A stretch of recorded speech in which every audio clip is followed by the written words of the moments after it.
to figure out names and such. Anyway, we're live now. Hi! Hi, chat.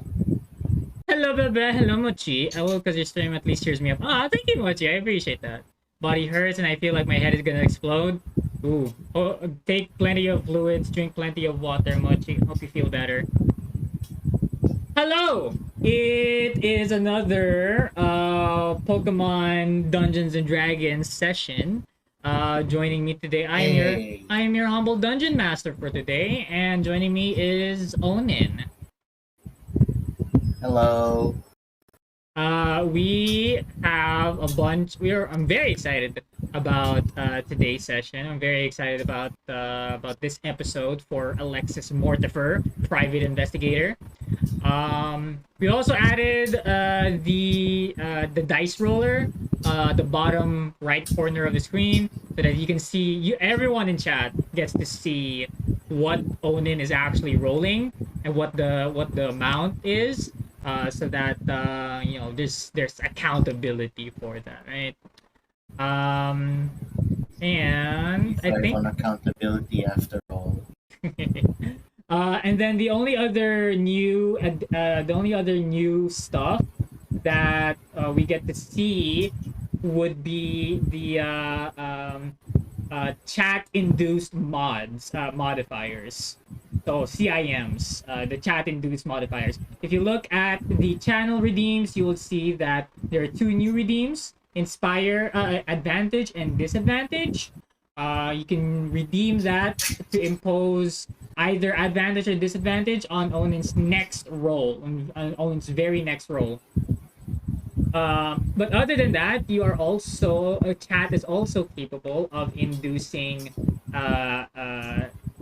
inspiration and judgment as well, by using their loyalty points, by doing the command inspire, exclamation point inspire, or exclamation point judge. That will enable chat to spend their loyalty points and force Onin to roll a d4. And That's amazing. Onin rolls a d4, and he will either add that number into the total or subtract that from the total. Either Oh way. dear. The word subtract scares me. Hello, Santina. Judging, yes, we judge. So yeah, those are the four chat-induced modifiers that we'll be implementing for the rest of the campaign. I hope you guys are excited about that. I'm very excited to see how chat would utilize these modifiers and how it's going to affect the campaign.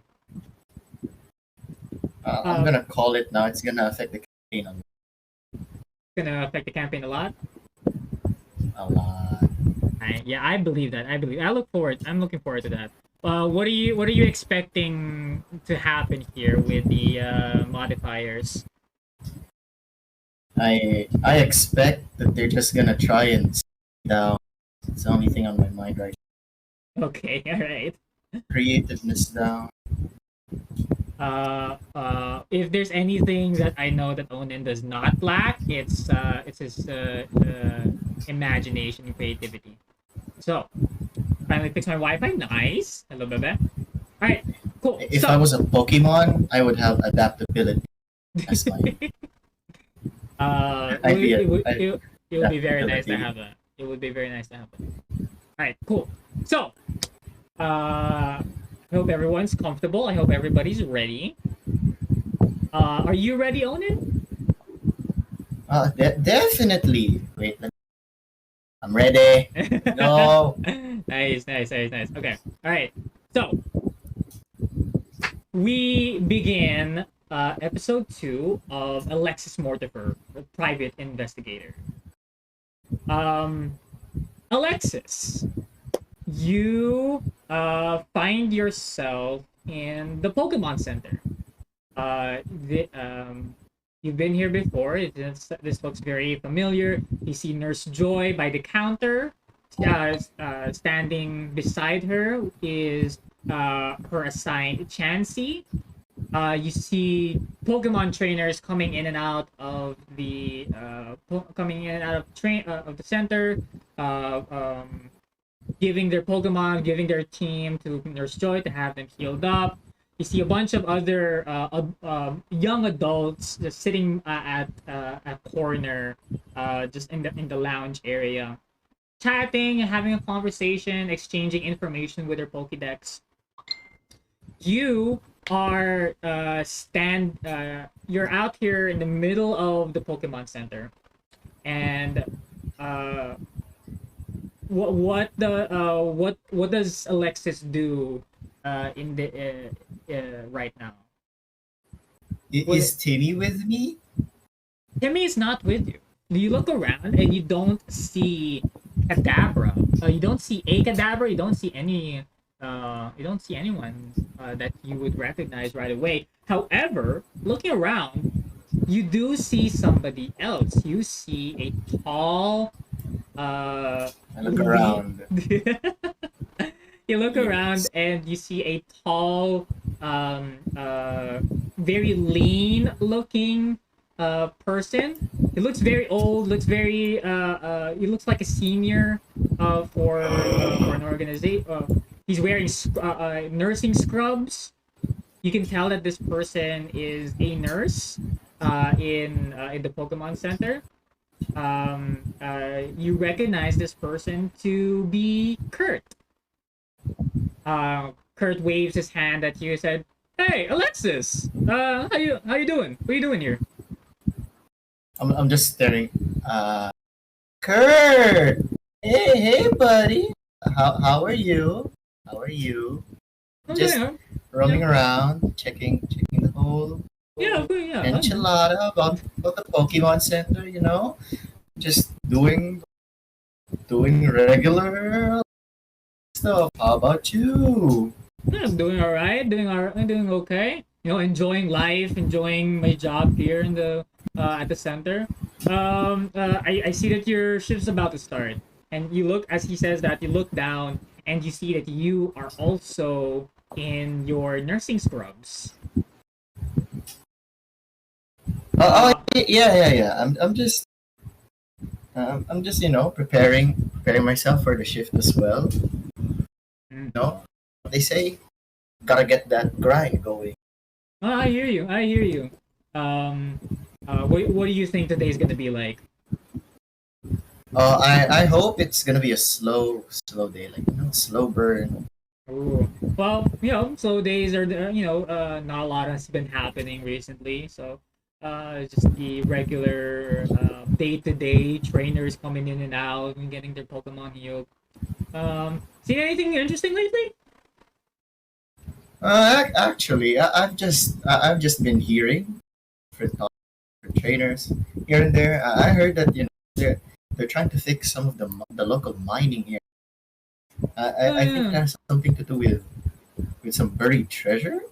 I don't know. Someone must have made another That's a myth. rumor. That's more of a Yeah, rumor than I. yeah, yeah, That's a rumor than yeah. I've heard of. That's the reason why there's so many people lately. It's getting a bit of a chore because every moment you just get, oh look, I scraped my knee, oh my rat suddenly got bitten by an egg and it's out of nowhere. And then see, this is why we just keep to ourselves. But why Hey, listen look. to rumors? Yeah, look. Like these quiet days are, you know, you look for these quiet days when you've been in the job for as long as I have. Um, Actually, you know, I say that, but as you probably know, I haven't really been in this center for that long. Did you know I used to be a Did you know I used to be a Pokemon breeder before I got this job? Oh, oh, oh, a breeder, you say? Hey, I, come I, on I, now. Hey, I no. I have a really legitimate question. what's up, man? So What are you about asking? Yeah. so about Skitty and Waylord. We don't talk about Kitty and Whaler. We don't talk about that. Really, we don't. We don't talk Did about we that. not? No, no, we do not. We do not talk about Skitty and Whaler. Do not get me started on Skitty and Whaler. It's a whole process. It's a whole thing. Cause come on, I had like daycare. I had a daycare subject as my minor before, and the moment I said the word waylord, the professor just walked out, and then I'm like, it's something we should know, but It's something that we do know. It's just that it's something that we don't talk about. yeah, but There are how specifically does it? trained people who does that sort of thing. There are that's an Yeah, but entirely subsection of that job. You don't need to know that. I don't need to know that. So we don't need to talk about that. We don't need to get into the nasty business, right? Whatever you're imagining it to be, that's how it is. Right? Is that I hope that satisfies that question. I'm actually so this. See, this is the kind of reason why I gave up. Why I not really give up. But like, this is the reason why I didn't really pursue breeding. But since the education would have gone to a waste if I didn't utilize it. So that's why I passed it down. I passed it down to my to a relative of mine. I'd like you to meet. that I'd like you to meet him someday. I feel like you two that will get along. that's a bit disappointing. Oh, wait. What about this? How about the thing with the thing with dittos? What about dittos? Like, how does it happen? Like, or is the ditto the one that lives, Well, that or is it? depends. Well, that depends whether the Pokemon that we have is male or female, or male, female, or genderless. It really depends. The whole thing about Ditto is it can turn into any Pokemon. So whatever it needs to be in order to start the process, that's what it's going to be. Wait, since we're already on the ditto subject, I watched a movie before. Have you the Walking Ditto? Like, one day a ditto just suddenly transforms into a human, and then they started Science abducting fiction. humans. Science And fiction. Look, we live in a fantastical world of Pokemon and magic and whatnot, but there are some things that simply do not happen. A Charizard is never going to use Hydro Pump.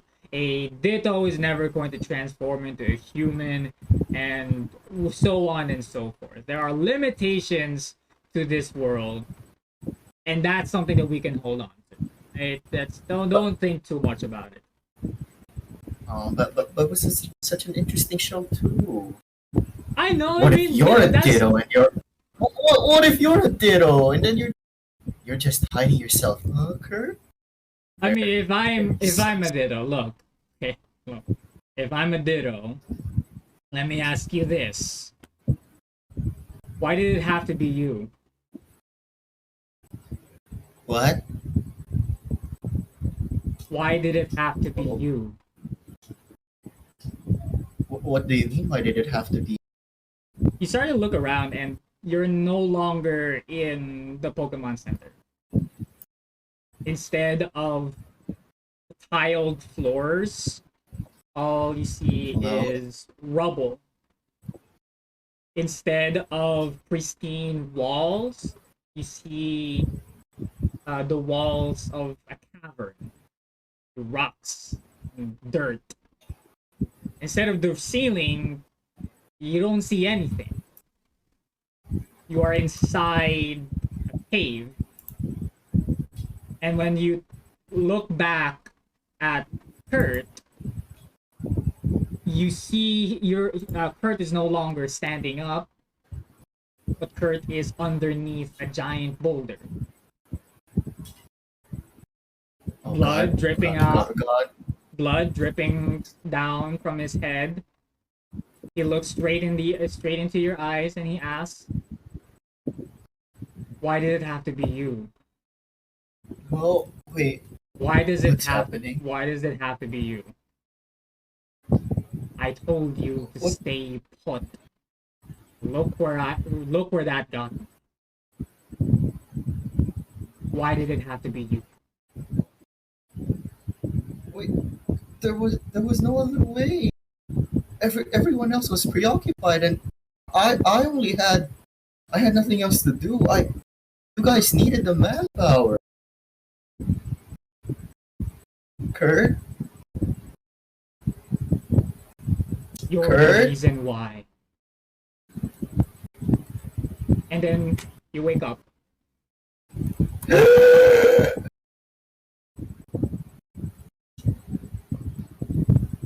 You wake up. You you stand up from a start. Charmander is on your lap, woken up also by you.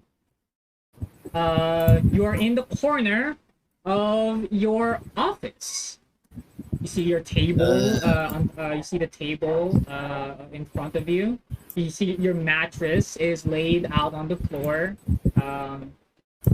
and right at the foot of the bed, at the foot of the mattress, you see Timmy, the boy that turned into a cadabra. And Oh, Timmy, there you are. But I have been looking all over for you. you see the cadaver like wake up, shakes his head, and he looks Hey, at you. buddy. How are you? Or sleep? Because you know, clearly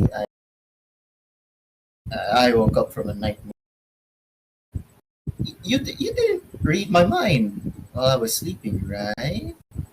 You see Timmy just like tilts his head quizzically. Okay, good. Because even if you're a Pokemon, you're not ready for the trauma I've been through.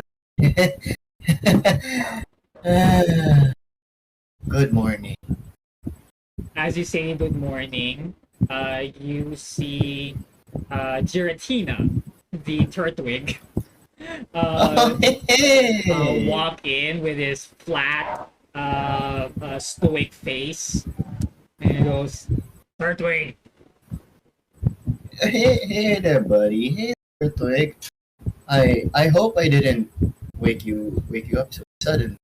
I You see didn't, right? Turtwig wearing a chef's hat, the way it usually does as it prepares breakfast for everyone in the office, namely you, Charmander, Gwen, and now also Timmy. This is That's cute. it has been a day since you have accepted Timmy's mom's request to figure out a way to turn Timmy back into human, turn Timmy back human. This is the day after that has happened. Um, what does Alexis do? I give a head back to Giratina, the Earthwing. Good job, buddy. Wait, so what did you make? Did you make something good today, or did you let Gwen do? Because uh, because because we all remember what happened when Gwen did the cooking. Look at our man. Then I'm gonna my have to ask you for a luck check.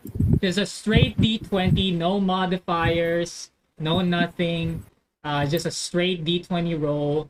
If it's 11 or higher, it's something good. Otherwise, we'll see. oh wait, all right.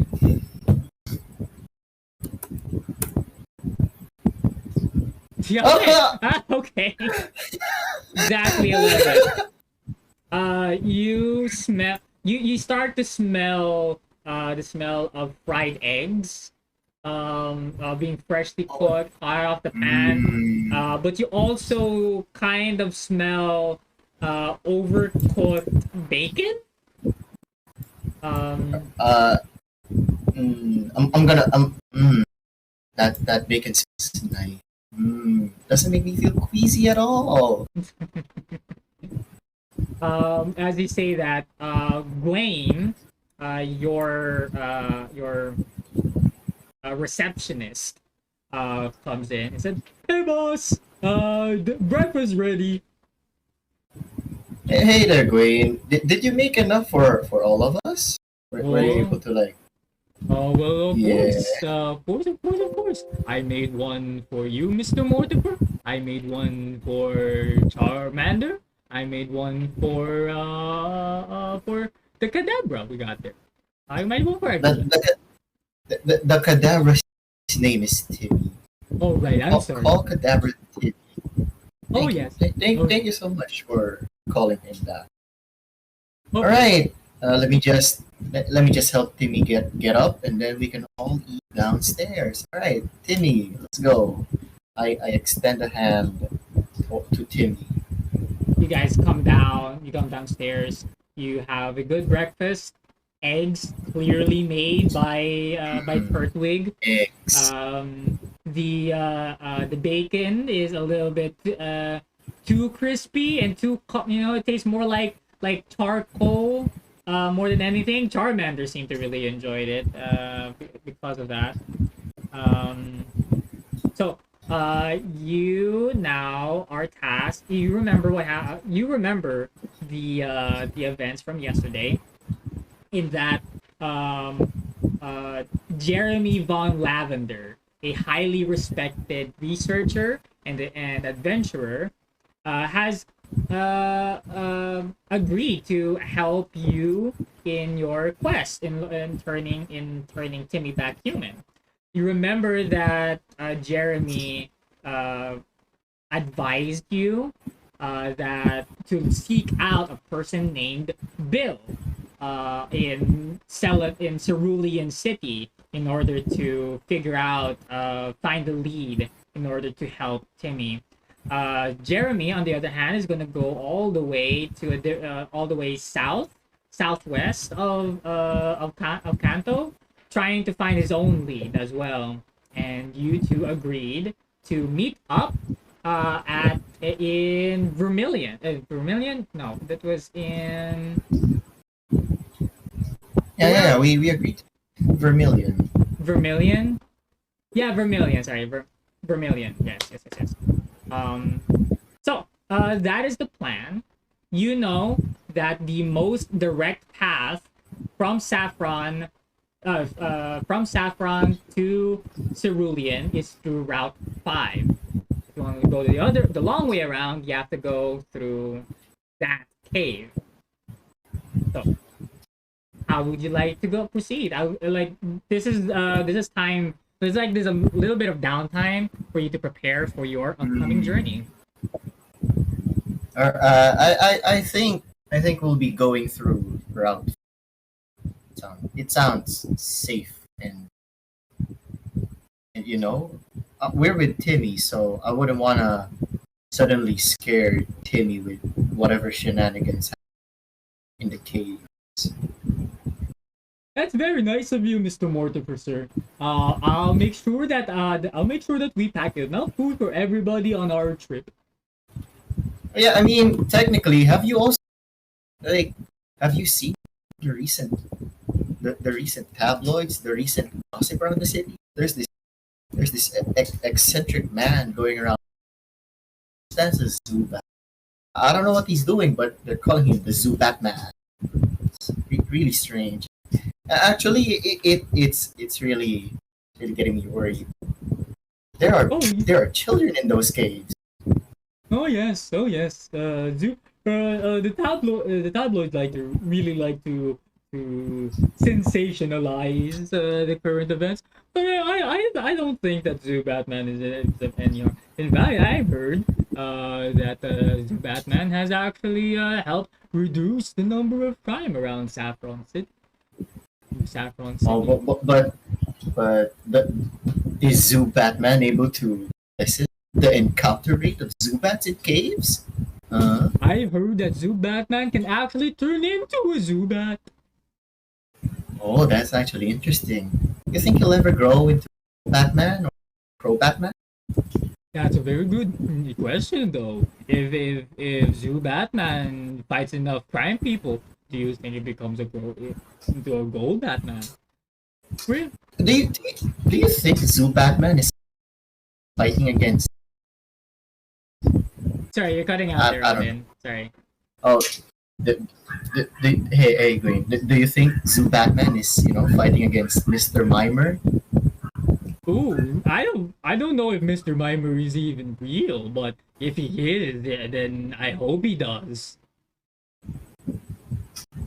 I've been hearing some children by the playgrounds. This weird man dressed up as a Mr. Mime calls himself the Mr. Mime. Really creepy stuff.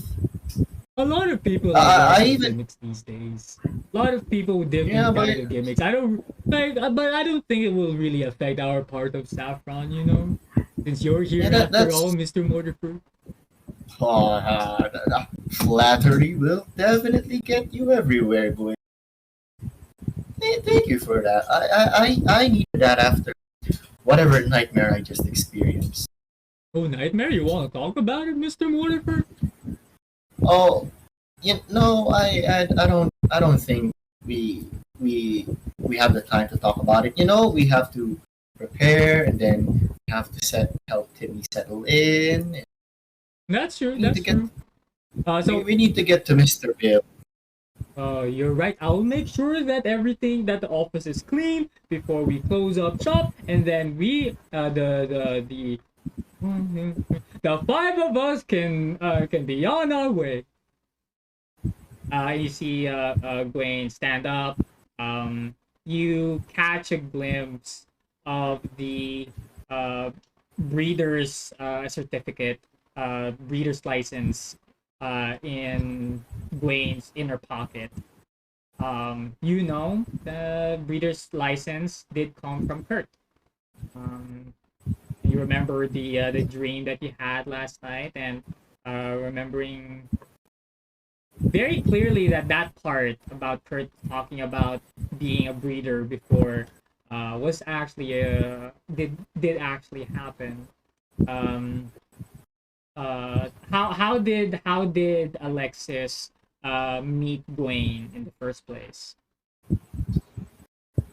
I met Gwen was when I was actually visiting Kurt's funeral. I was just I was always there sitting by the far right of every prayer or every time someone would speak in behalf of Kurt, on behalf of his friends and family. I would be there sitting, staring at the front, trying to pay my respects. Then suddenly this Turtwig comes up to me, running around in a Giratina costume, and then Gwen suddenly comes up. This is he introduces himself as being Kurt's nephew, and then he's like introducing his Turtwig as some as his oldest companion, oldest friend, and how he makes him wear the Giratina costume. Thinks that Turtwig is guiding her in the afterlife. Hopeful, youthful, and full of Gwen is. Even up till now.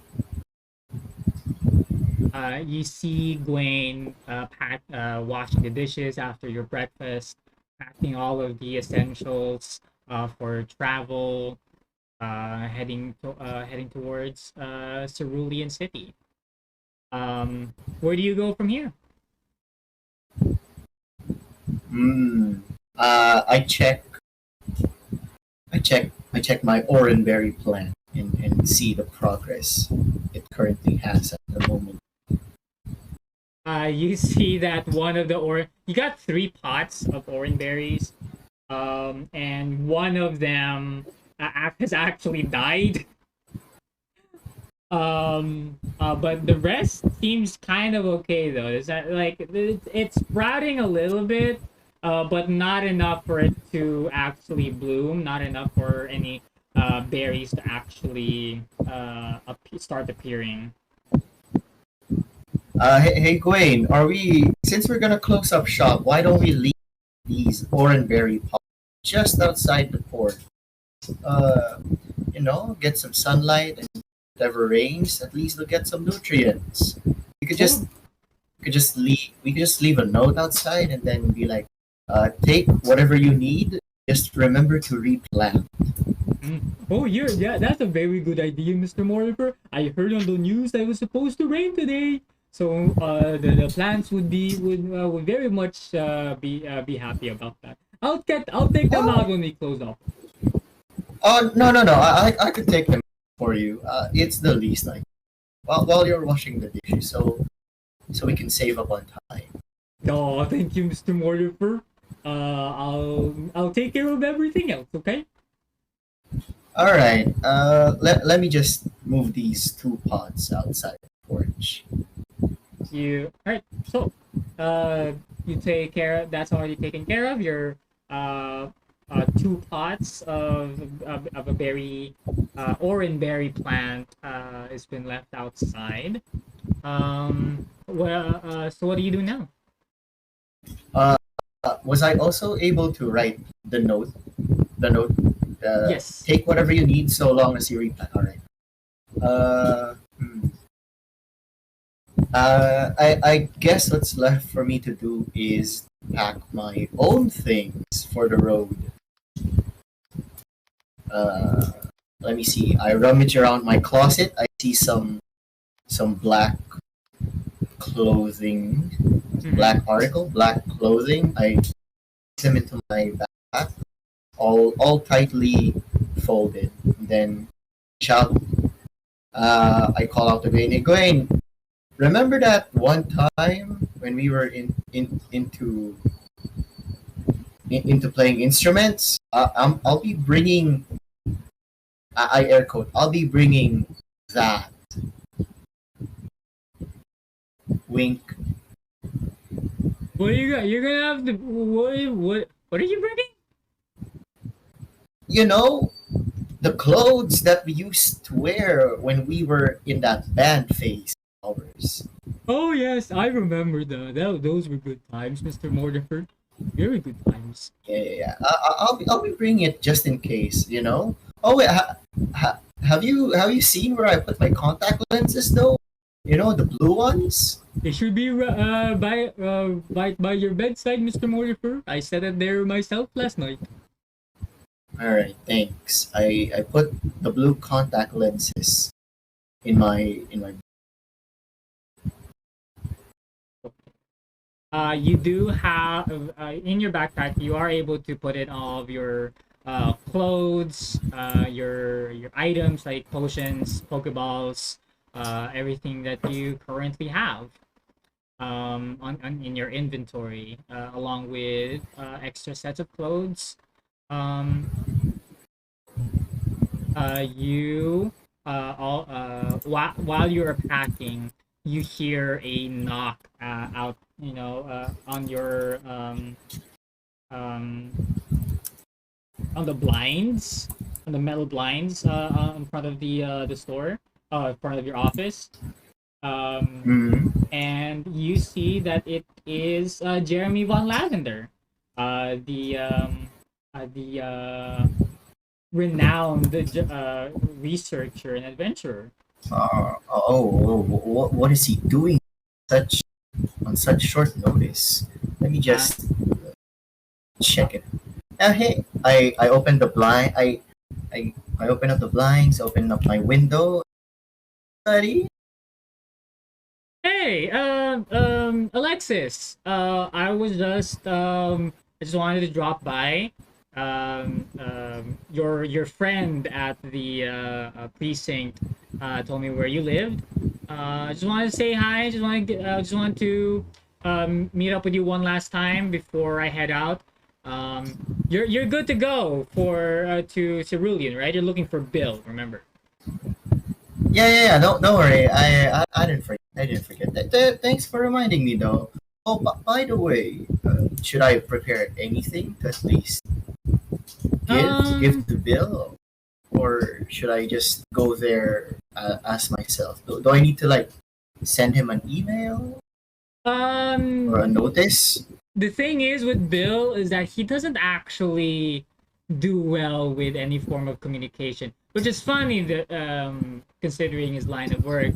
But I think it's just best uh, if you just arrive there.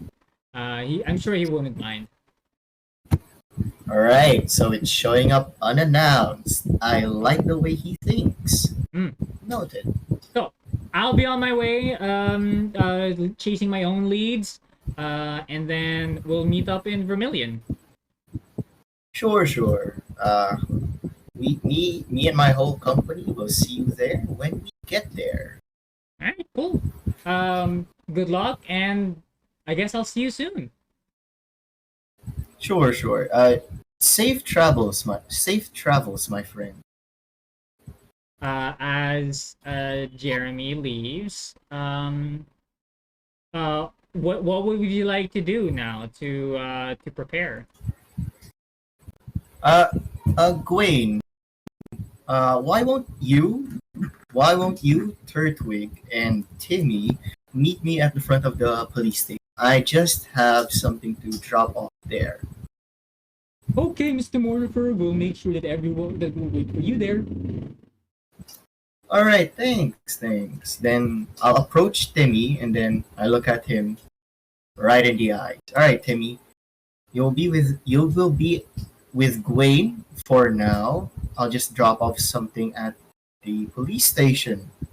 It's just a tradition of mine. Yes, it's a tradition. So I'll wait for you guys there. If you need anything, you could you could establish a psychic link to me. Then we could communicate telepathically. You think you could do that? Can you do that? Kadabra tilts his head on the other side. Like, All right. Looks like we'll have to we'll get there when we get there. So anyway, just follow Gwen. You could hold his hand, but I suggest you don't hold his hand for reasons that yeah, just stay by his side. Then we'll meet up at the police station. Gwen, Giratina, and Timmy all leave the office. Where do you head to now? I'm headed for the police station. Just something. You make it to the police station. You do see Shauna, the officer Jenny of the city, standing outside, talking to someone over the phone. Seems like she's taking care of something.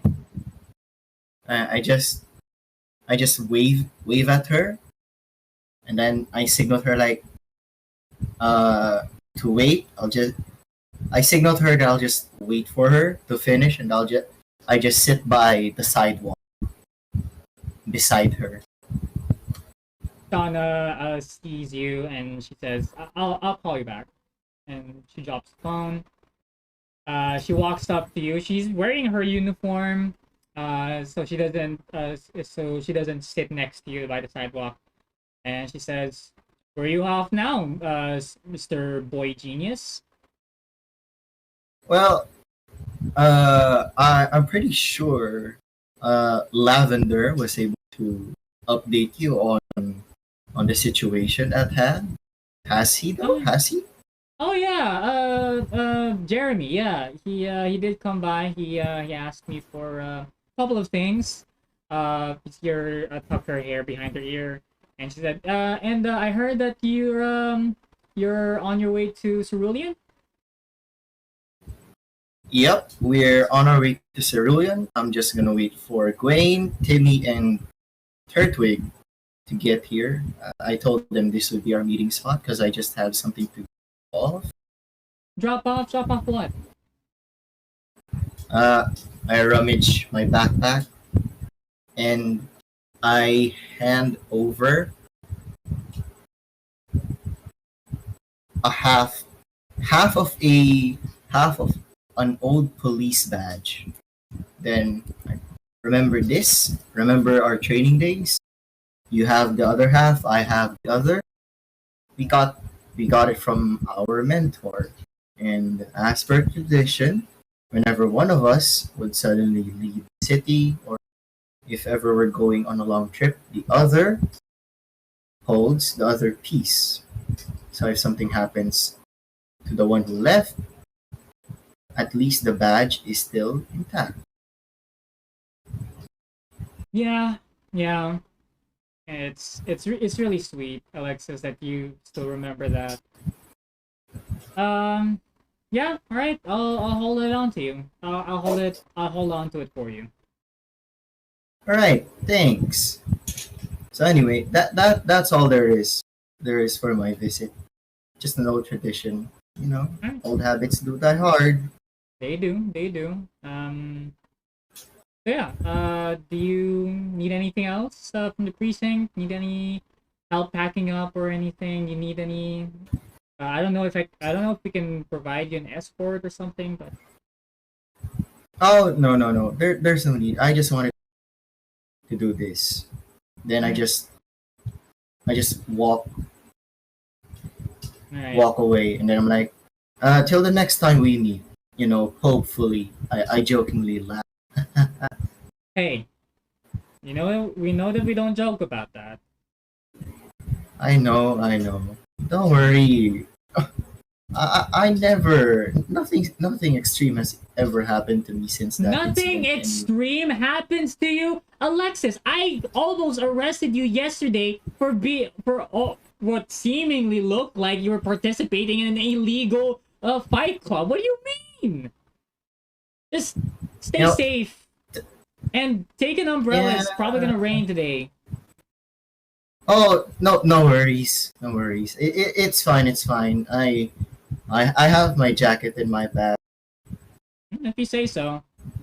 Um, and you see Shauna um walk back inside the precinct, taking her phone out again.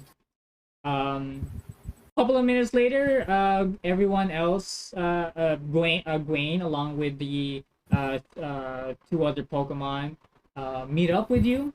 You are now at the front of the precinct, which is very close to the exit from Saffron City and into onto Route 5.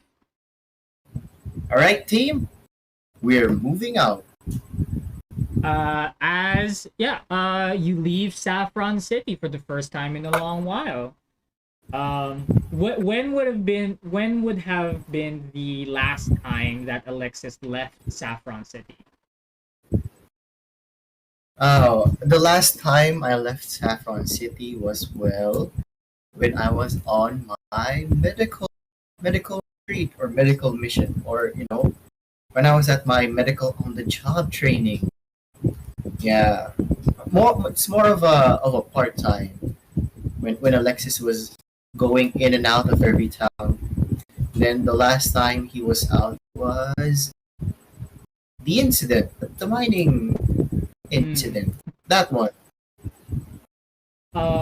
You try to shake that off your head. You try to shake that off of your mind. Um, Charmander is out of his Pokeball, enjoying the sunlight. Turtwig enjoying the sunlight as well. Kadabra is still walking, actually using its legs to walk, which is kind of off-putting because you know that Kadabras are powerful psychics enough to be able to float, to be able to move around telekinetically. Gwen is also there behind you, walking behind you along with his backpack, with everything everything he packed up for. What is Alexis's general strategy or plan on getting to Cerulean? I small talk with Quaid for a while. You smell So what? anyway, Quaid, small talk with Quaid for the duration of the trip for a while. Okay. So Quaid, could you remind me again what did you major in back in the day? What I majored in. Did nothing much. I didn't really do a lot of stuff until Uncle Kurt gave me his breeding license. Ever since then, I've been reading up on being a Pokemon breeder. I've been reading up on how to take care of certain Pokemon from hatching into distributing them, releasing them back into the wild. So has your studies ever, talked about Kitty and the Waylord thing?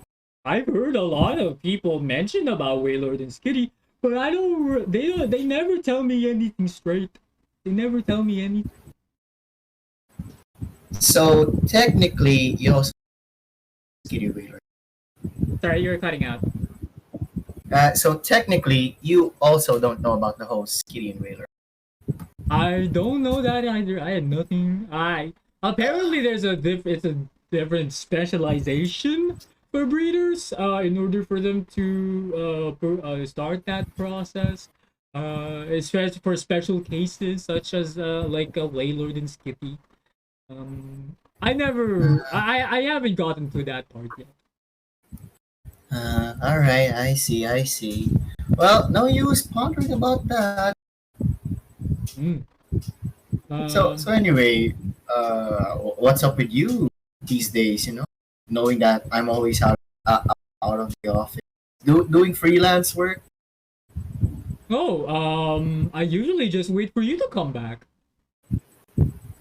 So you don't do anything else around the house? I Well, mean, I around the office? Well, I do occasional cleaning. I sweep the floors, make sure that the window is shiny, make sure that the reception area is very pretty, so that people can come in and ask Mr. Mortifer for jobs. But I do also do the occasional errands for the police department. Shauna always asks me for favors every now and then, just to keep me busy. Um, oh yeah, nothing much, Ah, nothing too special, I nothing too exciting. I did not know about Shauna asking favors from you. Well, there's a lot of Huh. stuff that Mr. Mortifer doesn't know about Shauna. Uh, I'll just pretend I didn't hear that. So Uh, so anyway, what are you well acquainted with our good friend Timmy here? oh, Timmy, I just met him yesterday, but he seems to be a really good Pokemon. that's nice. How about you, Timmy? What do you think of Gwen? Uh, uh, you see Timmy, the Kadabra, kind of like keeps its head down. It kind of eyes you on the side of his face, and then he just nods. I wish I just look at Timmy and like, don't worry, buddy. You'll eventually you'll warm up. You'll warm up, Wayne. Don't worry. It's a process. It's a process. And Isn't that right, Charmander? you see Charmander just give a heavy sigh, like, "Ah." Yeah, don't misinterpret that, Timmy. That's just it comes with the friendship, the patience. Plus, Wayne is a really hands-on individual. He when the going gets tough, he will literally get tough. Just like in our old bad days. Remember that one, Wayne? Whatever you need of me, Mr. Mortifer, I will be there. All right. See, that's good. That's good. Fist bump me. Gwen gives you a fist bump. Nice. All right. So where are we right now? You are currently in Route 5, which this is where yesterday you were just here yesterday with Jeremy looking for Timmy. You reached the point where you and Jeremy split off to into the forest. Uh, you see the forest, on either side of you. But heading in front of you though, straight grassy plains, going uphill into Cerulean. You estimate that it'll take about a day's worth of walking until you get there, until you get to Cerulean. All right. All right. Well, technically, Charmander I can carry, and Gwen can carry Turtwig. So, Timmy, if you ever feel tired with all this walking, just tap on my shoulder and then we take a rest. Because this is all for you, buddy. Uh, All for uh, you. Timmy the Cadabra nods his head. Good, good, good. So anyway, let's continue our trek into the woods. Why into the woods? Are It, you heading into the woods? I mean, to Cerulean City. I, um, I look at I look at Gwen. Hey Gwen, remember that one musical we watched before? I remember there was a song about it. On the road to Cerule. Oh wait, no, that's going to Viridian City. Never mind.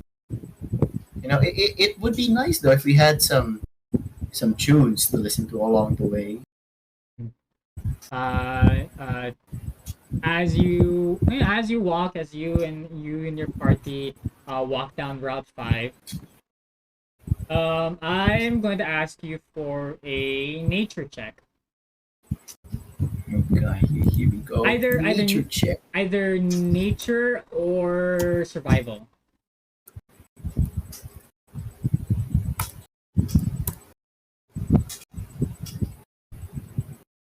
Wait, let me just check my proficient in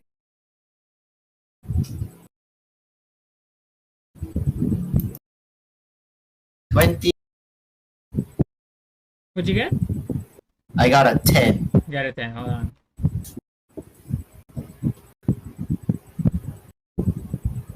Yeah, okay, you got a 10. You see dark clouds up on the horizon,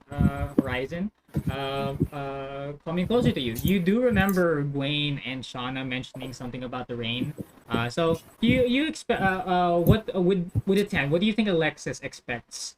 With that oncoming weather. I'm expecting that we should all find shelter.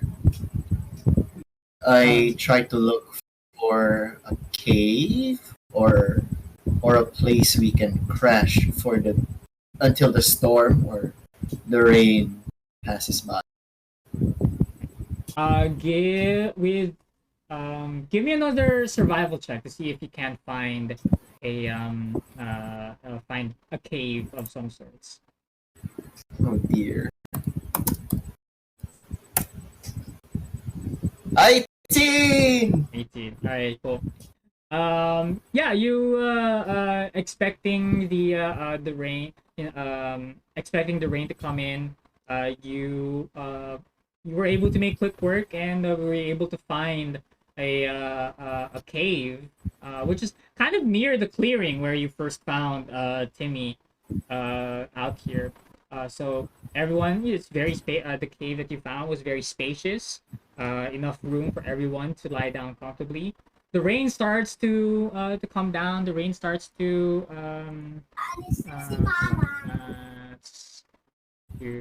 here. There we go.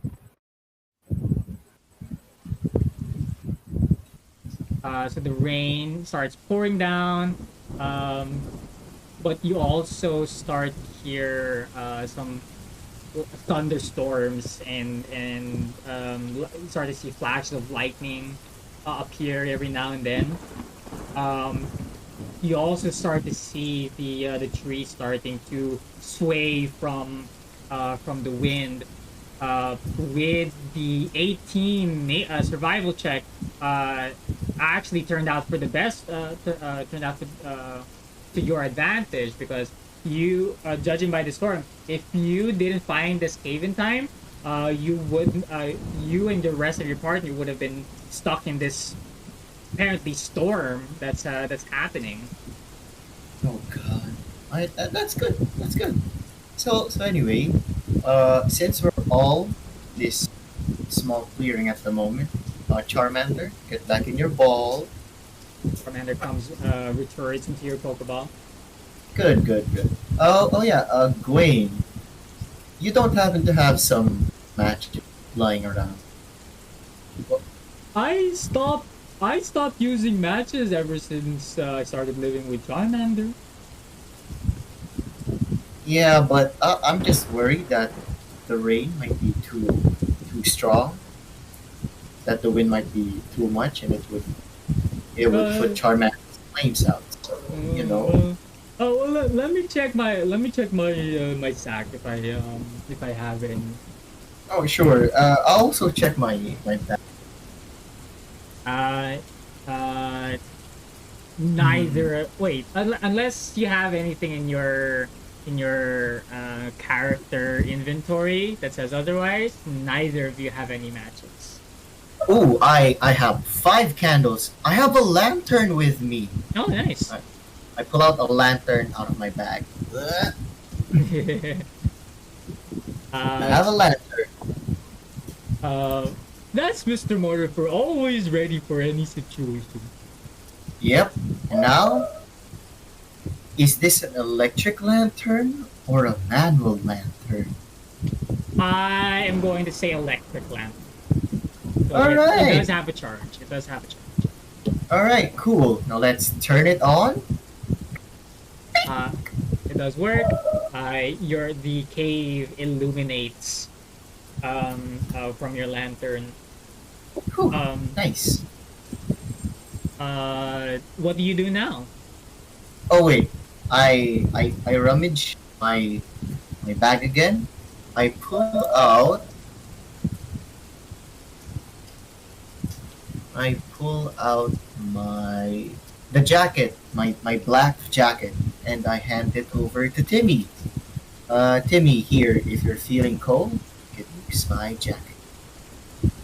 You see, the jacket seems a little bit too small for the cadaver, but it covers covers Timmy's shoulders at least. And Timmy kind of just like nods his head in gratitude to you. All right, nice. So I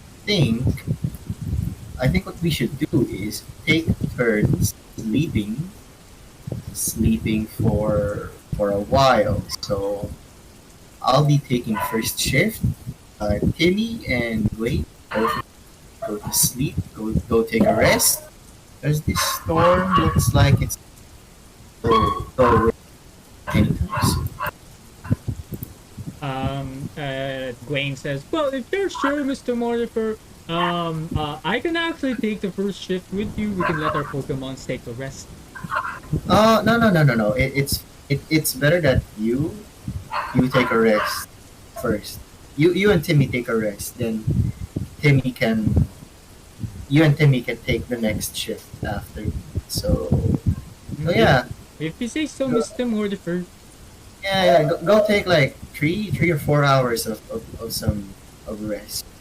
This storm does look strong. So you take the first watch. And Gwaine and Timmy are all they are on their own sides of the cave, this cavern, waiting the storm out, taking a rest from their trip, from the walk. Um, what does Alexis do or think at this moment? I just I just look at the lantern. I I just hover my hands around it, thinking it's a campfire, and I just shift shift my gaze towards the lantern, Timmy and Grain, beginning of this small area we're in. You look around. I will ask you for a what's your passive perception? That's 10 plus your wisdom modifier. I have two. That's 12. Passive perception is 12. Yep. You see Pokemon scuttling around the area, trying to find cover, trying to find shelter from the storm. See a bunch of Pidgey. You see a lot of Pidgeys flying away. Bunch of Meowths just trying to find a place to dry off. As you see this, you hear Dwayne say, "Oh, by the way, Mr. Mortifer, did you know that Did you know that there used to be fairies in Route 5? I thought you were asleep. Are you sleep talking? I'm just closing my eyes, Mr. Mortifer. But Ah, yeah, I heard somewhere that there used to be at some point there were fairies in Route 5. But nobody could really say for sure or even remember that time. fairies. That's interesting. Let me just. You go to sleep, and I see some Pokemon running around just outside our area. I'm gonna try and invite them over. It, at least here, it's dry. There's a lantern to keep us warm. So you go take a rest, and then I'll go and You see when you look back at Gwen, you see that Gwen is already sleeping again, eyes nice. closed, sleeping soundly. Um, you do see even more Pokemon still kind of finding Running around. their running around, still trying to get their bearings around. Um, you see a couple of Rattatas scurrying around, trying to find a tree to climb up to still has space and still has room on it. Something sturdy to hide in. What do you do? Uh, can I usher in any Pokemon nearby to just come into our quote unquote den or the store? Storm den. That's the word. Storm um, den. yeah. Give me a animal handling check. Ooh, I'm proficient in animal hand. Oh, nice. Again, chat. Do not take that out of context. So that's a +2. 1d20 +2. 11. 11. What's your what's your modifier for animal handling? Charisma? I think it's charisma. Yeah, I think animal handling is charisma. Oh wait, so do I add charisma to that as well? Cause I Yes. oh so that's an additional plus, so that's another +3. So it should be 14. 14. Yes. You were able to catch the attention of a bunch of Rattatas and Meowths. You see like two Meowths actually see you and see the lantern.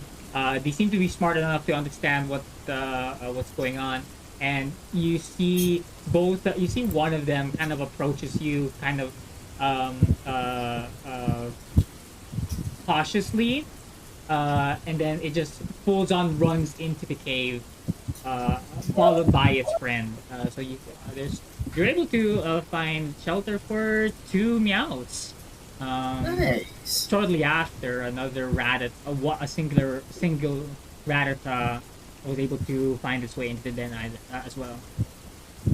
All right. Nice, nice. That's good. I ushered them in, and then I I try to approach them slowly. I'm like, it's okay. We're all friends here.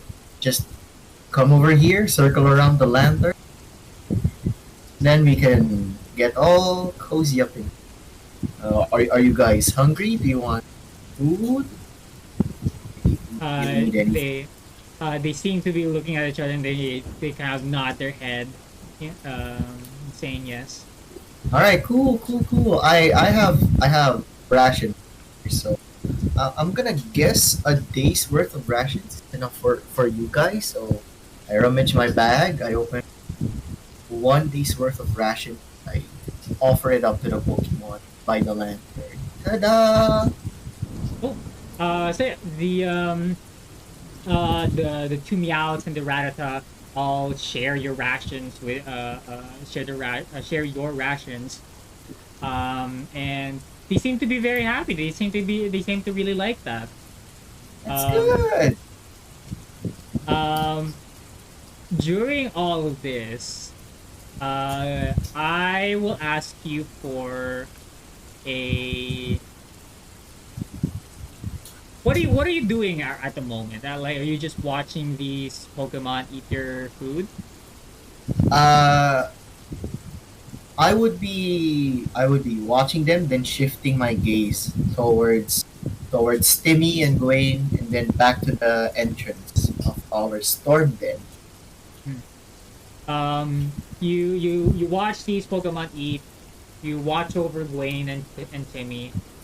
Um, as you turn your head back to the entrance of the cave, you suddenly see something pink just run up to your face, Wait, and wait, wait. and What? runs up to your face and tackles you from where you were sitting. Um, you roll back, and you see a Pokemon. Oh wait, this should be a bet. This is a better service. There we go.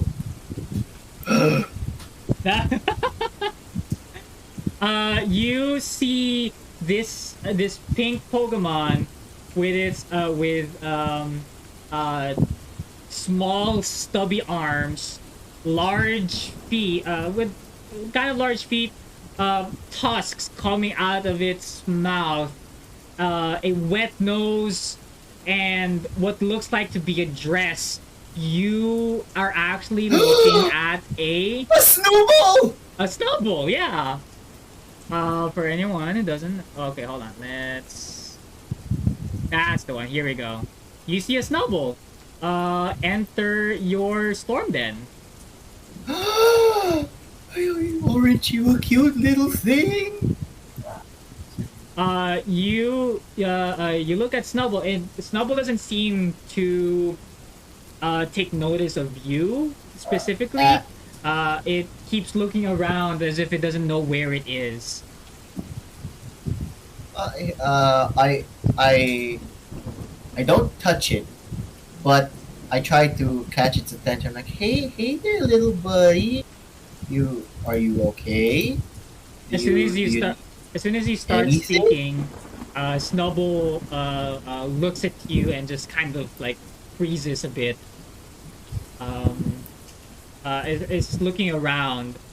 I will ask you for an insight check, and because Mochi has redeemed our first advantage, you can do this with advantage. You can do this insight check with advantage. You roll twice and take the larger number. Oh, thank you, Mochi. I will try to get Snowball for everyone. So I roll twice. Alright. A 10. Wait, uh, do I have a modifier for this? Or is it just flat D20? It's you do have a modifier. Your insight. That's wisdom. Alright, so the first roll would be a 12. 12. First roll is 12. So if you get a lower number than 12, then we're gonna stick with 12. 17! Got a 19. With a Oh, no, it's not a 19. It's 17. There's already a plus 2 to that. oh, it's just 17. Okay. So with a 17, you can tell that this Snubbull is trying to get away from something. It has those eyes of trying to find an exit, trying to find an escape. But it seems to be having some trouble standing. You notice that this Snubbull is favoring one side, favoring its left side over its right.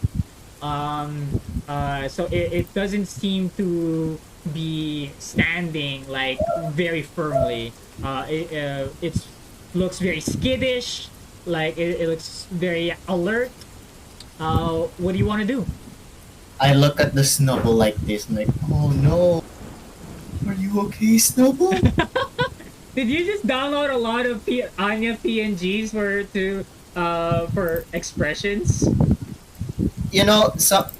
My VTuber has limitations, okay? Alright, that's understandable. That's understandable. Um, Snubbull looks at you and let me roll something here. And then, well, actually, I have the monster here. Oh no, that's Snubbull looks at you. It's trying to figure out whether or not you are a threat. Um, it's with a 17 insight, you're able to tell that it doesn't know yet. It doesn't know if you're a threat or not, but it knows it's trying to get your attention. Ooh, Uh, ooh. Hmm. Can I open another? Can I open my what another ration, but I offer a tiny bit of it to the Snubble first, because we don't want to waste our food here. Like, yes. Okay. all right. So you take up a tiny portion of of your rations. How do you want to present it to the Snubble? Ooh, ooh, ooh. Let me find the perfect. Let me find something.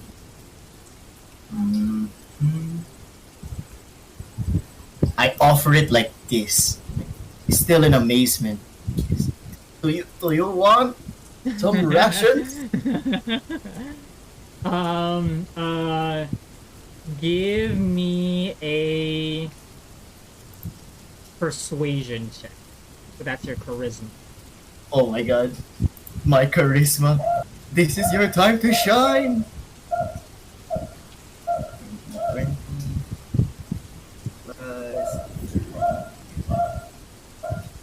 18. Okay, all right. Um, the Snubbull looks at the food, and you can tell that it wants to take it. You can tell that the Snubbull. Now that you're taking a good look at the Snubbull, is actually kind of thin. It looks thin, Oh, and it looks underfed, like it hasn't eaten much in a oh while. dear, you poor child. And it looks at you, and it looks at the food, and actually looking at the previous Pokemon that you were feeding earlier, it sees the Rattata still munching on the rations that you gave it. Snowball slowly slowly makes its way towards you, like dragging its right leg behind it. And Oh, can yeah. I meet the Snubble halfway so it doesn't crawl? It's so sad. Let me ad- let me adjust, sweet child. With an 18 persuasion, I would say that you're able to approach this Snubbull without any issues. It was able to reach you, and is able to take a tiny little nub at the rations that you gave it. Oh my god, so cute. Waku waku. What do you want to do now? What's your next step here? Oh wait, Gwen is a breeder. Gwen should know how to take care of Pokemon, but Gwen is still asleep. Hmm. I don't have the confidence. Like suddenly something is Snubble. Wait, I offered a tiny portion of the ration, right? Yes. So what? So I give the Snubble the whole the ration that I took from. I'm like, okay, it seems that you're hungry, so here you can have the whole thing. And when you did that, the snowball didn't even look at you until it started um, uh, eat everything. It's starting to quickly start eating as much as it could, as much as it can put in its mouth. Is Is the Snubbull, is its right leg broken? Give me a medicine check. Right. Medicine. That's What? intelligence. Aha! Good thing my character is also intelligent to a degree. To a degree. 1d20 plus 1. 12! Well, that's where my intelligence Not gets me. no, not bad, not bad. With a 12 in medicine, you can tell that it's not the way it's supposed to. You know that it's injured. You can Oh tell. no! You can tell that it's injured. Sweet Um, child. you are able to find some fluid on the. It's not blood. Okay, good. It doesn't Good, good, look like good. it's definitely not blood because it's not red. It looks kind of purplish in color, kind of dark violet kind of way. Poison! It's poison! Oh, Um, yeah, and you are able to see at least some wounds, some tiny little puncture wounds on the Snubbull's leg. oh no. I will try to communicate with the other host. I approach the group that's eating. Alright guys, it's clear that you're all well fed. Now, are there any Arboks or Ekansis in this area? Wait, Uh, wait, wait. I try to make snake-like movement. You know, this ah, snake. um, how do I go about this? Oh wait, wait, Yeah, yeah. wait.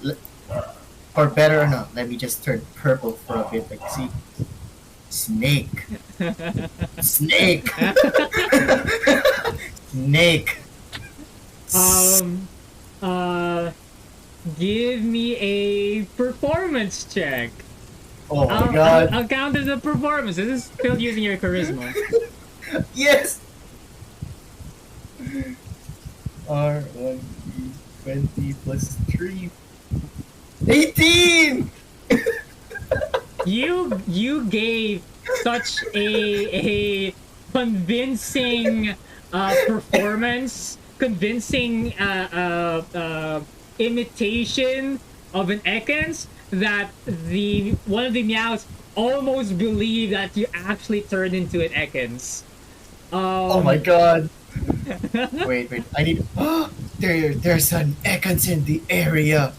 Let me just. Yes! An Ekans! um, uh, soon enough, you hear um some rustling in the grass outside of the entrance, and as you look outside of the entrance, as you look into the opening, into the clearing in the woods, you see something with two legs. Two legs? Two Two? legs. You Two see legs? you see something with two legs. Oh, this needs more than just. Yes! This is perfect. Nah. um. Uh. You see a shape. It does not look. Oh, hey, look. So thank you. The anonymous gifter is back, gifting another gifted sub to Z. Hey, thank you for the sub. Okay. Oh, great. Hello, anonymous chat. Wait. Anonymous gifter. Since someone anonymously gifted, Yeah. we give them this. Yay for gifting! Hey. All right, now back Alright. now back to the surprised one. Back to the surprise one. All right. So, you see Two you legs. you see a shape with two legs. It does not look the silhouette does not look like any Pokemon that you would immediately recognize. What would you like to do? I look back at the Meowth. I thought it was an Ekans. What's that? Meowth turns looks to the direction of the shape. It goes like meow, and it runs deeper into the cave, into the because you see that this cave actually is kind of like a half circle. So there is an end point to the cave. It runs even deeper into the Hey, thank you for the second gifted sub, anonymous gifter. Thank you so much. Oh, what's the best course of action here? What do you want to do? What do you want to do? Just to let you know, Mochi redeemed something again, but I won't tell you what it is first. Oh dear, I wake up Gwen. I'm like, Gwen, wake up. We have an emergency. Gwen wakes up and Mr. Mortifer, how can I help? No time to explain. I have fed these Pokemon. This Snubbull, it looks to be injured by its right feet. So right, and then one of the Meowths ran to the back. So right now, what I want you to do is take these Pokemon and Timmy to the far back of the cave. Something is coming this way, and I point towards the silhouette. Without saying another word after everything that you explained, Wayne just nods his head, grabs Timmy, the Rattata, the Meowth, carrying it on its back, and taking one look at the Snubbull, shocked for a moment, but then picks it right back up. The Snubbull kind of in a shock that something Wayne's size approached it, but at the Wayne quickly picks it up with so much care and so much delicacy that Snubbull didn't even realize it was already been picked up, and Wayne brings all of these Pokemon all the way back into the cave. What do you do now? Good. What's the best course of action? I have my bag of 1,000 ball bearings. Okay. I spill 500, half of the ball bearings onto the opening. Ooh, okay. Alright, okay. For the purposes of mechanics, the entrance to the cave, how many did you spill out? 500. 500.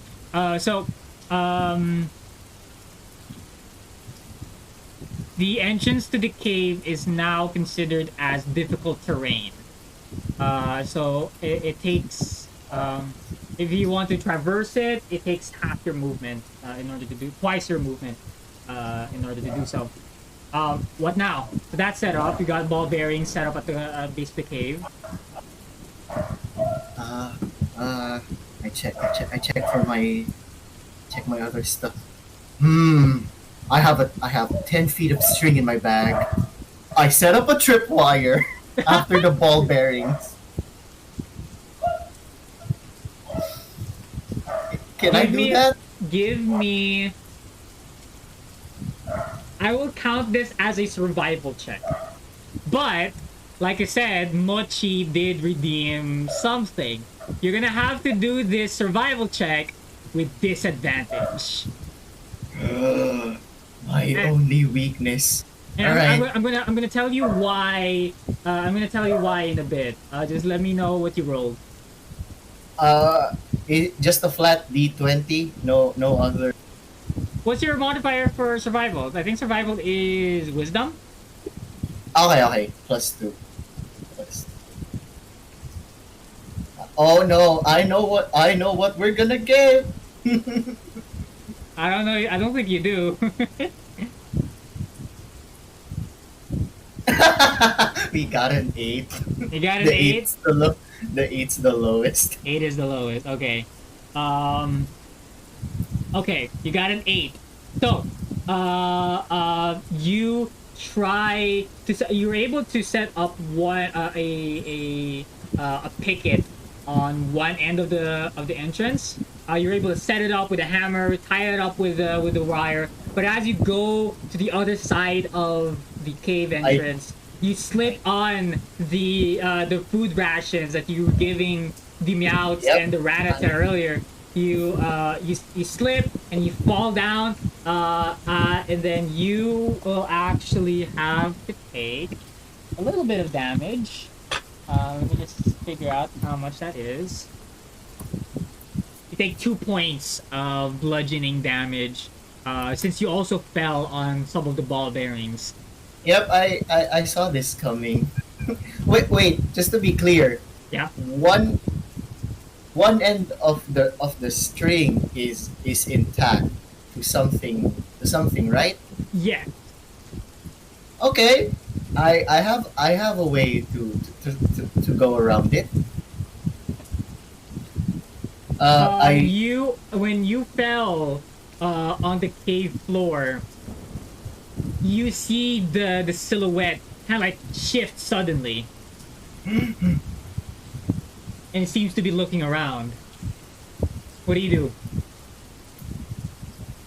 hmm I'll I give you one last action here before I reveal what this is.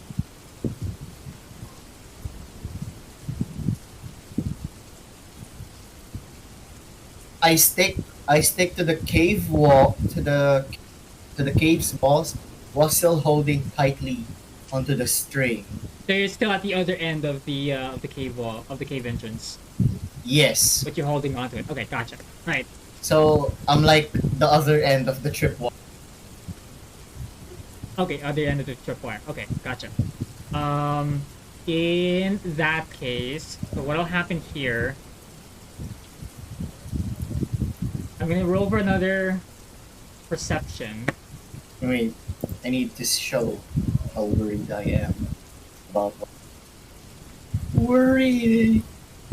I need you make a stealth check, Oh no!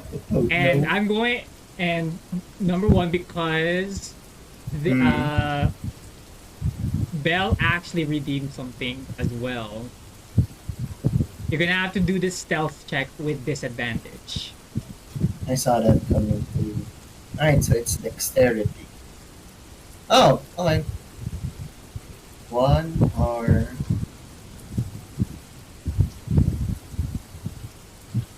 plus two. It's still loading. Okay.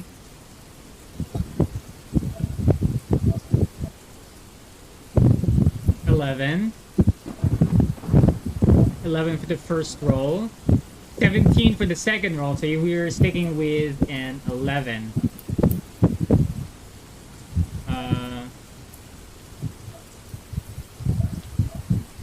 Uh, so with an 11 in stealth, you see the figure kind of shift a little bit, scanning the area, and then starts to move perpendicular to the cave entrance. So it's going away. Oh, Nice. cool. Hold on. Oh wait, no, no. It should be if it's perpendicular. No, I don't know if it's going away or going in. Oh, sorry. It's moving parallel to the entrance. So if this is the entrance, it's moving this way. So it's not going in the entrance. Not going to the entrance. No. Whew. Also, write note down there really quickly. You have a 1d4 inspiration die from Bell for dodging or for avoiding that encounter. Inspiration. You have a 1d4 inspiration die. So, This is me when I'm inspired. I'm color red. so, what do you want to do from here? Is it? Do I find out what Pokemon was about to almost end my run? Give me a perception check. Oh, I'm not gonna use Either. my inspiration on this one. Yeah. Okay. And so it's our perception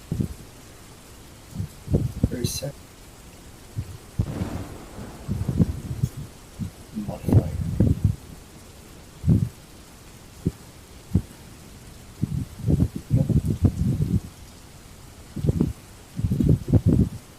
I roll for perception.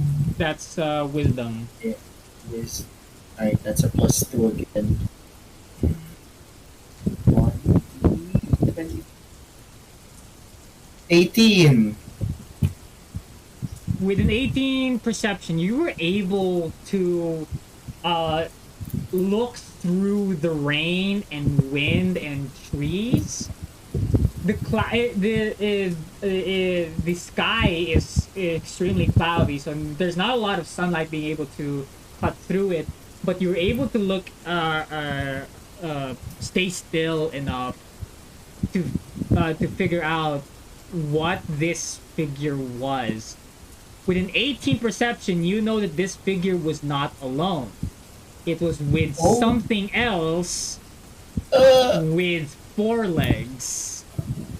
Oh God, is it a needle king? Reno? You it's not a needle king or It's any a of the needle? it's not Oh, okay. neither of those, because you're able to see that the legs were too thin for it to be a needle king or a needle queen. The legs on the other creature were also too thin and also too long for it to be a Nidorino or a Nidorina. You, with an 18 perception, you could tell that this figure has something on its back and is holding something. So it could either be an intelligent Pokemon or a human with equipment. As for the second figure, you can, with an 18 perception, that the second figure with 4 legs is very close to the ground. Like, it's not tall. It's very short. It's pretty much all that you can figure out. That's what you saw. Huh. That's a lot of. It's a lot of energy for me. I collapse. You collapse on the floor. Yep. Also holding onto the string. I'm like this. um, as you crash onto the floor, the Rattata and the Meowths start to run away outside of the cave, sensing the tension and sensing the danger. They kind of run away, and the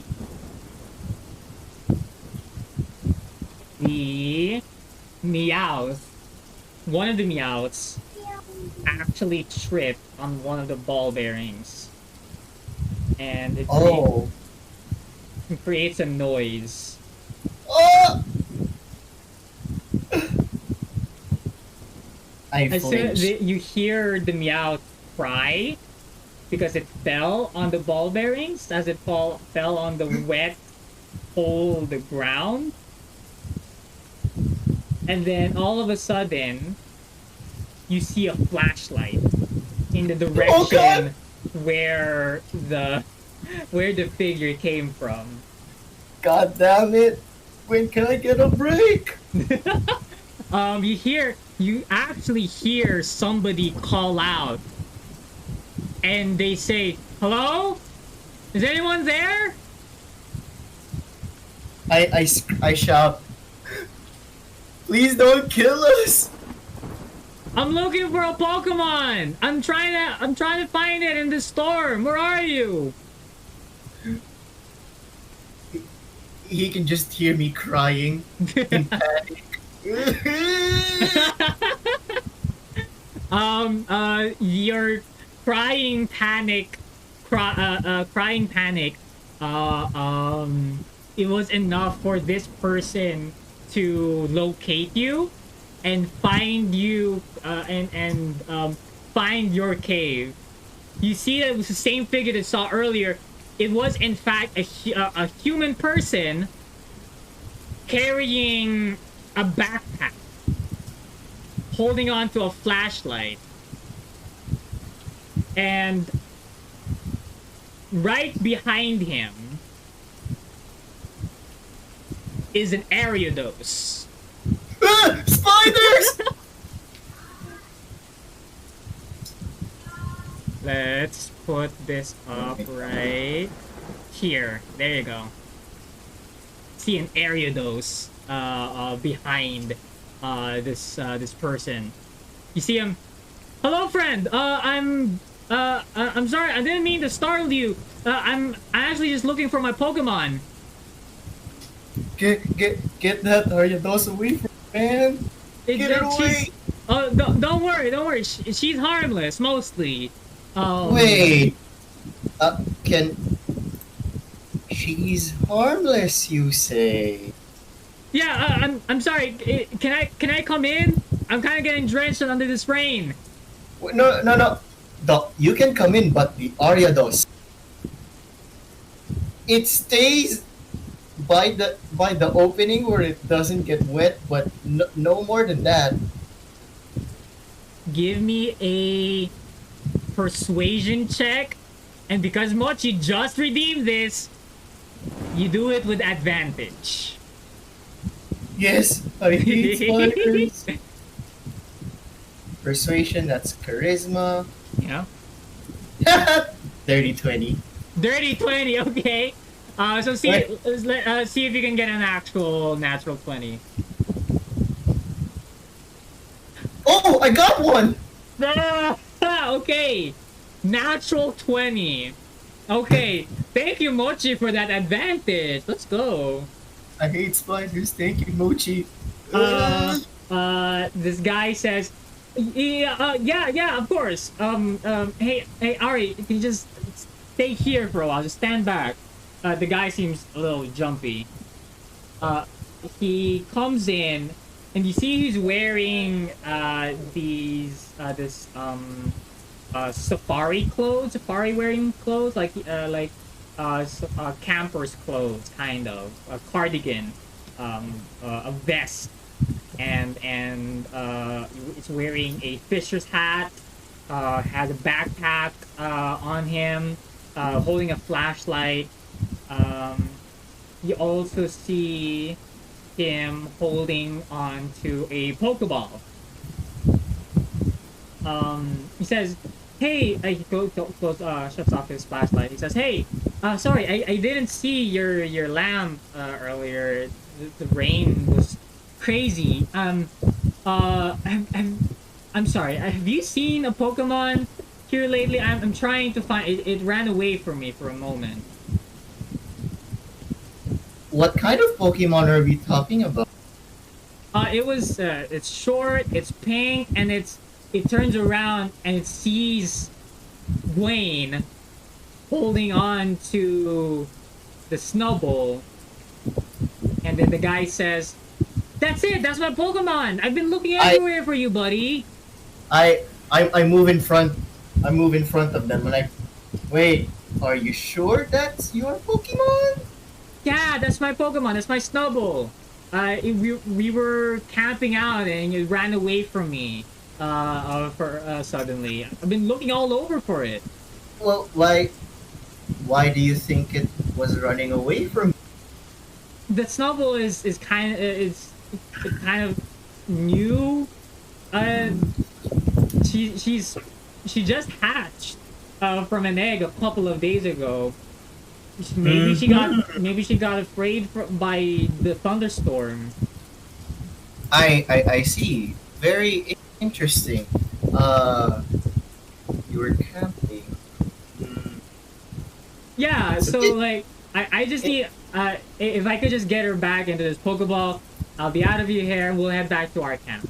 We'll leave you I alone. think it's kind of weird because a safari wearing guy like you should be in like fuchsia because you know the safari zone in the city. Oh yeah, well I've been to Fuchsia recently and but I didn't really have uh much money on me to buy any more clothes, but we're actually on our way over to Celadon to meet up with a friend of mine. Um I'm sorry. I know you must be busy. You must be on your own. No, no, I don't want to no, intrude. no. It's fine. We could chat for a while. The storm is pretty strong. It would be even worse if you got drenched in this rain. Let's just stay here, chat a bit. Let's both wait for the storm to clear up. And you know, I want to learn a bit more about yourself because I'm sensing different vibes from you, Mister. Different vibes. Like, what do you mean? You see, this Snubbull, it seems malnourished, and at the same time, I examined its right foot. There seems to be puncture marks. It looks like it's been bitten by something. There seems to be purple ooze right where the punctures are. And you're Yeah. traveling with an Ariados. Isn't Ariados a bug poison type? And doesn't it have those fangs? It seems too coincidental. You see. Oh no, it's not a coincidence. You're right to assume that the puncture wounds did come from Ari, but I promise it's not what you think. The Why? Then why? Then why? I'm about to tell you. The Right, snowball right. the snowball is kind of clumsy. It gets all over the place. It's very prone to accidents. There was one point where it got into our luggage and it toppled everything. It got buried underneath all of our bags and such. Our camping gear. There was also one time where it actually collapsed the entire tent. It was crazy, and that's how it got those puncture wounds. Like Ari, it was bothering Ari a lot. That you know how our area doses are. They're very short tempered. You know, it bit it.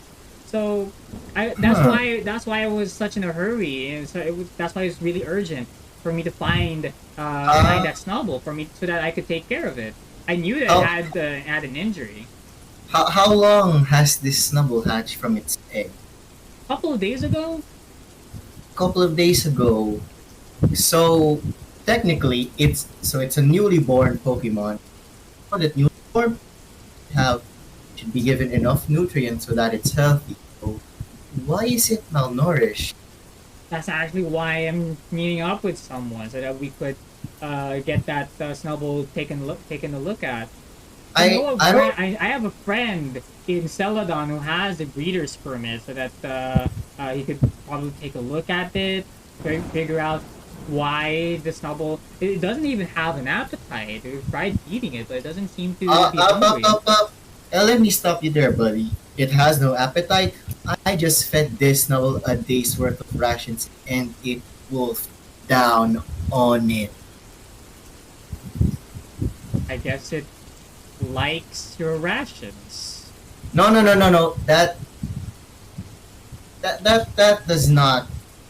does not give me assurance.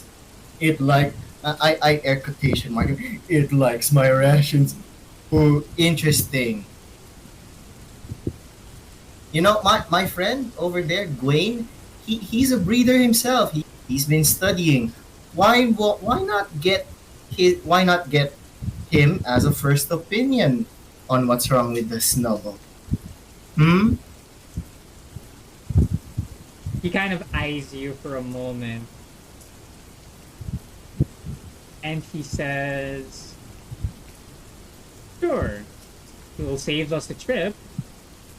All right, Gwen, do your breather thing. I believe in you, but do it Wayne, over there, not near this guy. I'm watching you. You're sus. Very sus. um, give me a perception check, and because Mochi redeemed it, you get to do this with inspiration. Also, I have two inspirations now. Is that just I roll twice? Oh no, you can only use them one at a time. I so I could use Mochi's inspiration, but I can save Bell's inspiration. Yes. All right, I'll take note of that first. Wait, let me just edit this one Okay. from Bell. Let me pin it just to be sure. I can't pin it, but it's there. Okay. All right. Uh, R1D20. Perception is intelligence, right? Yes. Oh no, for wisdom. Wisdom. Wisdom. Right, right. So it's +2. How do I add? Or I can just roll separate. No, you do 1d20 plus 1d4 plus 2. Ah, 1d4 plus plus. Kasi double. Wow. Okay. Well, All right. Well, you got an 8 in got it. perception. You actually looked at this person. You're looking at this person really intensely. To the point that you're kind of getting tunnel vision, which is funny to say since you're in a cave. Gwen is going to perform a medicine check on this Snubbull. Medicine check himself. He sets down the Snubbull and starting to examine it. Um, he uh, um, he takes a while for him to say anything.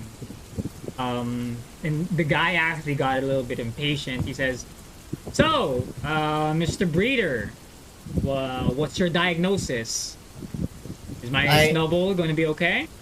I butt in. Up. Let him do what he has to do. No need to be impatient, my friend. It's still raining. What's the hurry? Is there someone in Celadon that is person in Celadon like you? Or hmm? Well, like I said, I have a friend in Celadon that we're supposed to meet, and I just want to make sure that we get there on time. uh this friend of yours, where is he in Celadon located? Does he have a job? Does he work there? I don't think that's any of your business, friend. I mean, you're sounding kind of defensive. Sounds You're like there's something sounding you should hide. you're sounding kind of accusatory. Why does this getting to know suddenly feel like an interrogation? I'm Hey, just trying to get back my Snubbull and take care of it. I'm just concerned for this. Some parts of your story isn't properly adding up. You know, it it doesn't have any appetite, but it suddenly starts eating, starts eating the food I offered it, as if it hasn't been given any proper food since it's hatching. Oh, look, I don't know what to tell you. Only what I've seen. So it's your word against mine. All right, then let's just wait for my friend's diagnosis. But maybe it, hopefully it sheds light into this conundrum. As soon as a lightning strike, a thunderstorm actually lit up the the cave.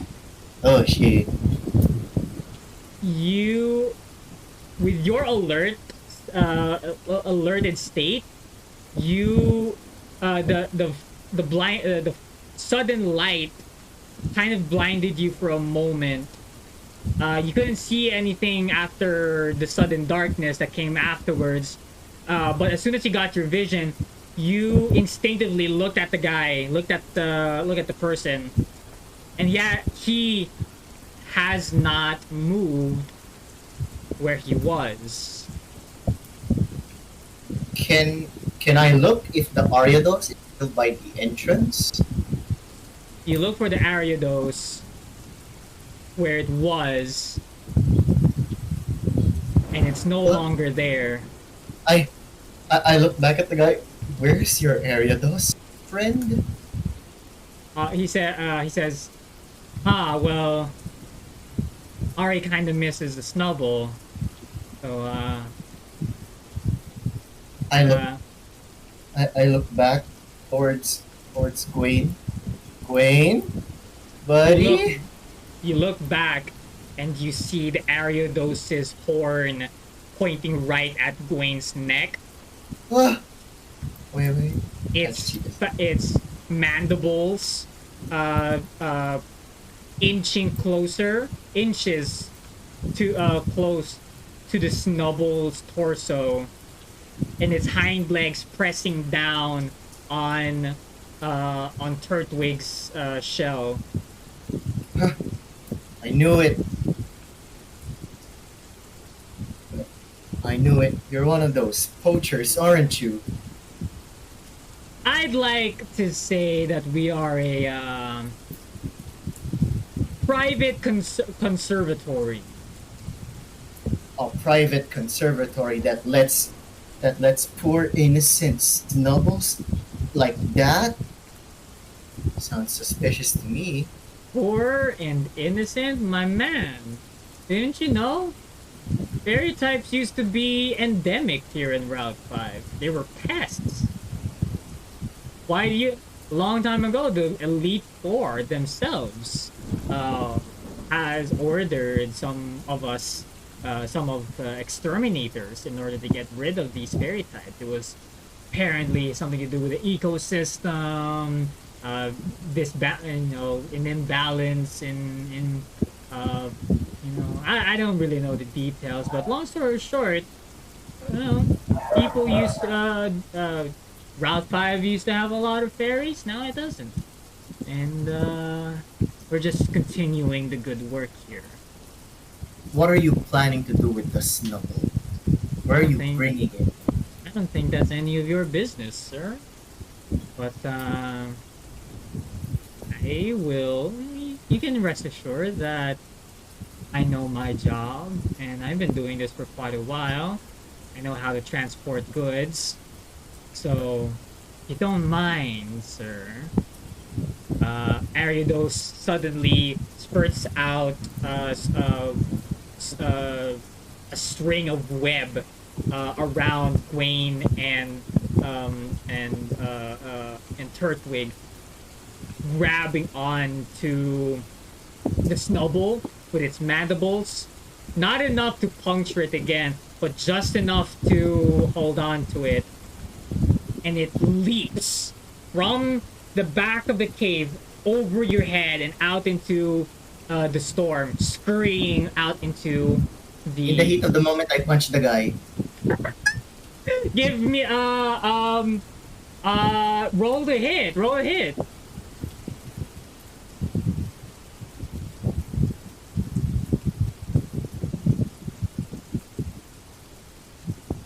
God, what did I get?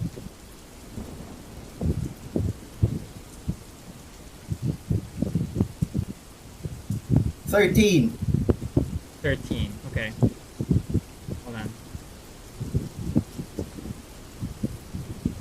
13 to hit. Yeah, you clock this guy right in the face. And it reels. He reels back, and he brings out another Pokeball and sends out another Pokemon. I need you to roll for initiative. Well, 11. Who do you bring out? I bring out Charmander. Bring out Charmander. You see this guy take out another Ariados. Spiders! See Ah! this guy bring out another Ariados out of his Pokeball. Oops, hold on.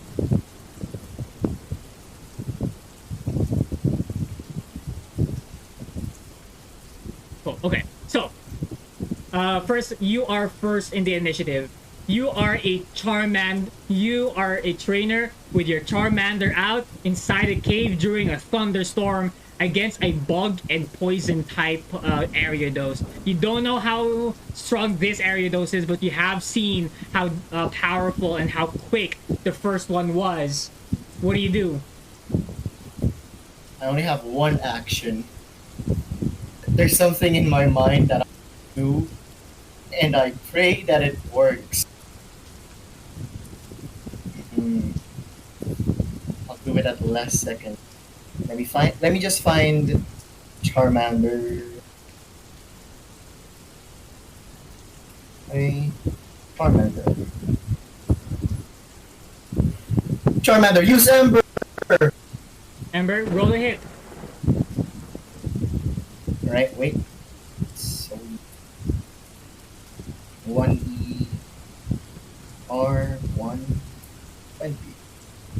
11. What was the move type for that? Is that it's either I think it's either strength or dex. Wait, let me. Oh yeah, strength or dex. And So Charmander. you get to use either one of those. I will be using dex. So you add your dex modifier to that, and your yeah, just your dex. Nice, so 1d20 for damage, right?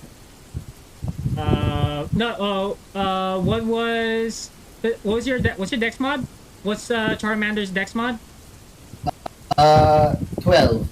Oh wait, no. So that's plus one. That's That's 13. Sprouts. Charmander's is 14. 40, so that's plus 2. That's total of 13 to hit. Hmm. Is that? I think you also add your proficiency bonus to that because it's right. Do you add your proficiency to that? Oh, plus 1 skill check for all fire types. Oh, there you go. So that's 14. 14 just barely hits him. Charmander breathes out fire. Is able to hit the feet of the Ariados.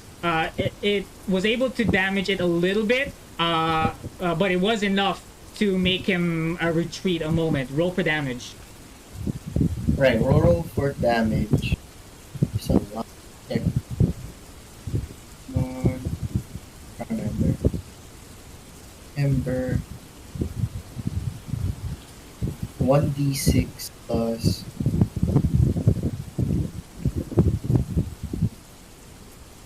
So it's 1d6. Alright. Plus your dex mod. Dex. Yep. 1d6. It's a it's a 3. All right, you're able to deal 3 points of damage against the Ariados. If the Ariados' turn, the guy, the man says, the poacher says, you know, that Snubbull could have got me a lot of money. You know, it's a shame that we have to go through this. And looks like my delivery is gonna be a little bit delayed, but oh well, that's the job, I guess. You see the Ariados lunges at Charmander to hit. That is going to be a flat. It rolled a flat 19 on its roll, not even including modifiers. Yeah, That's definitely it hits. going to hit. Gonna hit. I'm gonna roll for damage. Let me just get the right die for this. it deals 8 points of damage against you. You see this Ariados lunge towards Charmander and bites into it using bug Charmander, bite. no! Uses bug bite against Charmander. Charmander should be resistant against bug Yeah, types, yeah, right? yeah. So Yeah, that is half of the damage. You take only half damage. So 9 point, right? Wait, I said eight, 8. 8 points of damage. So So that's half the 4, four. right? 4 points damage. Right. Ah, I'm like, nice one, Charmander. Hang in there, buddy. I still look with panic because it's a big ass spider. Hmm. I want. So it's your turn. What do you want to do? I, hmm, I know what to do. I, I scream loud. Timmy, wake up! When you Someone's hurting us. you look you look towards where Gwaine and Turtwig was, but you don't see Timmy. Ah! Timmy? The poacher says, "That cadaver of yours would have caught me on even bigger money. Actually, with its size, and you don't see a lot of that in Route 5. It's a shame that it teleported away. Oh God! What do you want to Wait, do?" I calm myself down. I shout one more time. Timmy! We need you! Give me a persuasion check. Come on, Timmy, don't fail us now. Oh, that's charisma again. Yes. R1d20 plus 3. Oh, wow. You shout out. You shout out into the void. Nobody answers. You don't see Timmy or feel their presence anywhere. You still have your action.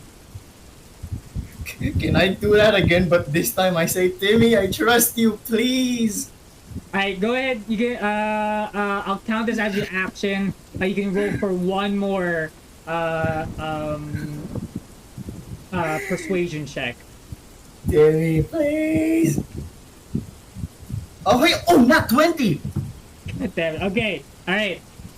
You should be thankful that I let you try again. Yay. As soon as you say that, you suddenly hear a "Pwing!" and then another "Pwing!" You look back to where Gwaine and the Turtwig was. Turtwig is no longer there. Turtwig is no longer pinned onto the wall. He's not even there at all. That's going to be your action. The Ariados is now going to try to lunge against Charmander again. It's going to hit for 13. Oh, it hits. Oh, damn. If it was lower, it wouldn't have hit. It's going to deal like five. It's going to deal 5 points of bug type damage. That is halved to 3. All right. -3. Hang in there, Charmander. Your turn. What do you want to do? I open my I open my Pokepod and I send Gwen a text. I'll hold them as I can. You know what to do. As soon as you send that, you hear Gwyn's phone ring. You see that Gwyn is still stuck on the wall with the string shot from the first Ariados. Huh. But I'm gonna count that as an object interaction. You still have one action. All right. I'll attack again for Charmander. Roll to hit. Yeah. How did I roll that again a while ago? 1d20 Plus your dex plus whatever modifier. I think +1. +1 for the fire type. Oh, my own dexterity, right? Yes. No. Charmander's dexterity. Ay, so that's a +2, and then +1 is a proficiency. So +3. Is that Oh, another nat 20? it's another one. Alright, roll for damage, but with roll for damage with double your damage die. So 2d6. 2d6 plus 2. Wow. 8. Wow. 8 points of damage, and because it's a super effective hit, it's gonna be doubled as well. That's 16 points of damage against the Ariados. You see Charmander letting out, inhaling as much as it can before exhaling a barrage of embers out of its mouth, hitting Ariados no matter where. Ariados trying to dodge out of the way, but no matter where it goes, there is a barrage of embers coming its way. You see it's badly tinged, badly burnt. Ariados, you dealt a lot of damage against it. Oh wait, I think there's also doing if the natural attack roll is 19 or 20, the target is. Oh wait, does that not count as a burn? No, It's it actually doesn't, burn. right? Yeah, it's the counted as a Oh burn my because God! you rolled more than 19. That's considered as a burn. Oh my God! Jesus Char Dad! Christ. I'm a Okay. proud Char Daddy! Char Daddy! I give Charmander a hug. Good job, buddy!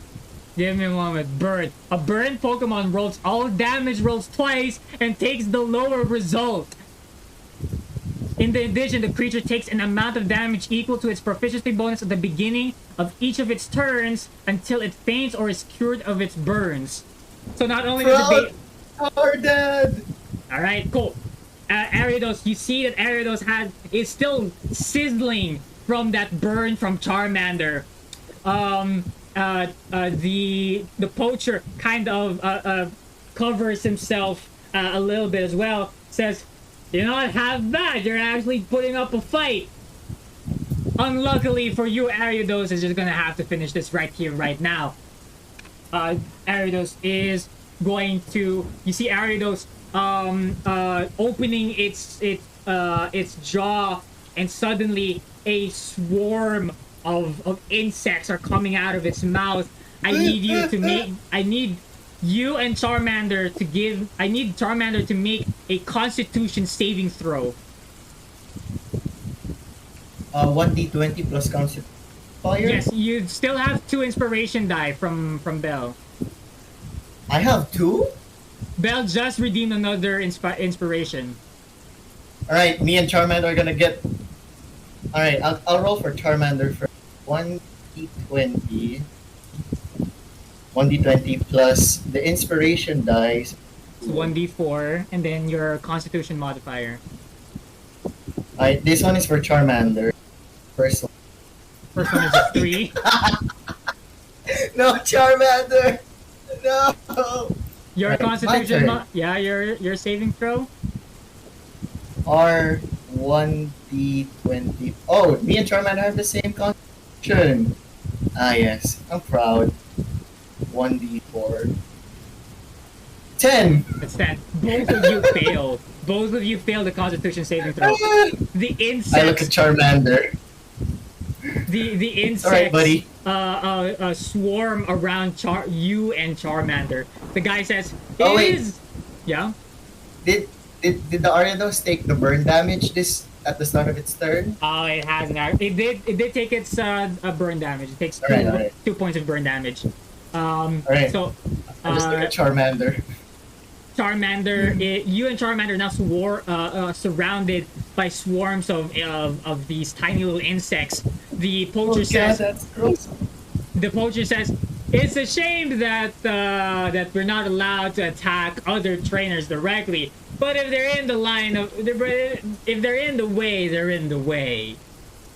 So now it's your turn. The Charmander is gonna have to take 1 point of damage. You have to take alright. another 1 point of damage. So both of you take that damage from these insects. You took damage from this what was this again? Remember? Infestation. It was infestation. Oh yeah, I know that. The So best thing I can do. what do you do now? I put Charmander back in my. Wait, if I put back Pokemon, does it count as an action? It does. Hmm. Oh wait, well, let me hold on. Yeah, it counts as an action. It counts as an action. Wait, it counts as an action if you're swapping out into a different Pokemon. But if I just return Charmander, does it? I'm gonna say no. What do you do? So Charmander's returned back to its Pokeball. Then what? Wait before I put Charmander back to the Pokemon. Right? All right, you did good, buddy. But this time, the situation's on because I punched the guy really hard, which is nice. Return. Charmander returns I look back back into at its Pokeball. I look back at Wayne. I'm like, you know what to do, buddy. I scream once again, Timmy, get Gwen out of here. Give me another persuasion check. Oh God.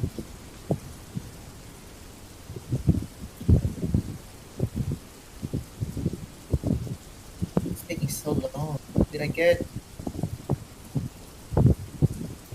I got a 14. 14. With a 14, you hear. Boing, boing. Nice. When you look away, when you look back, Gwen is no longer there. So it's just you, the Ariados, and this poacher.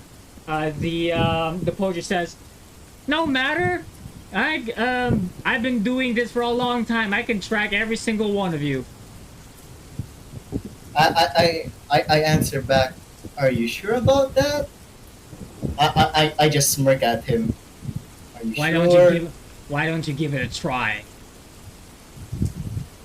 All right. I just stand back at him, and I'm like, I'm gonna make sure that you get your place in life.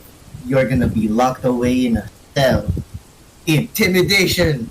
Give me an intimidation roll. Right, I'm proficient in intimidation. Yay! Wait, let me just.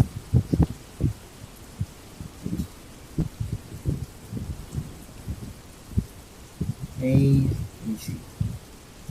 Wait, so it's strength, so +1. So Intimidation is charisma.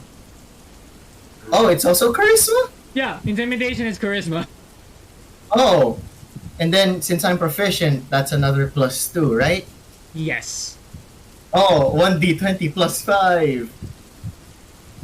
Watch be a nat 1. It's 11. No, it's an 11. The poacher says, "I've heard that before, and I'm still standing where I am." What are you gonna do about it? What difference would it make if you do anything, huh? Who are you, anyways? Because I'm Alexis Mortifer, private investigator. So what's your action here? What is my action? Oh wait, what else do I have? Oh, hmm.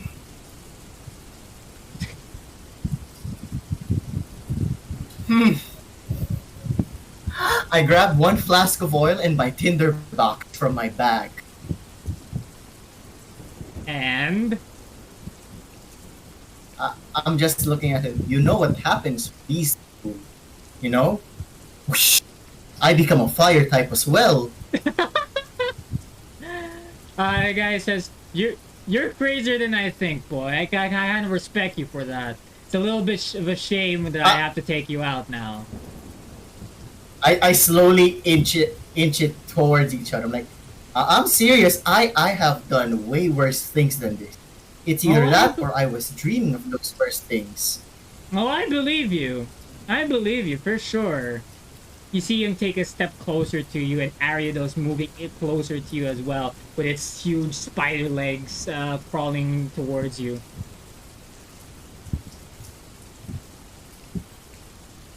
You saw how fast you saw how fast my other Ariados was able to jump from here to there.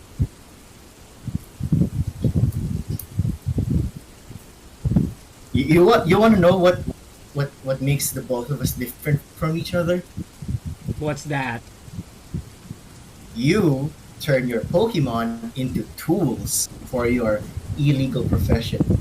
Meanwhile, I actually treat Pokemon like they're my friends because I've never had any friends back when I was in the academy and then when I at the Pokemon Center. Like the only friend I ever have is Dwayne, and then Dwayne is gone because I let him eat the Kadabras, teleport him away. And my Pokeballs are in my pocket right now. I don't want my Pokemon to suffer fate worse than fainting to death in your case. You're clearly gonna kill us. Now anyway, Meowth, Rattata, attack! What? What was that? The Pokemon I help. Maybe they're near, so I just shout, Meowth, Rattata, attack! Oh, give me animal handling. But because Bell also redeemed a judgment, you have to roll a one. You have to subtract it with a 1d4. Alright, 1 minus 1d4. Oh wait, I forgot to add +2 because I'm proficient in animal handling. Or we could just add it. Come on.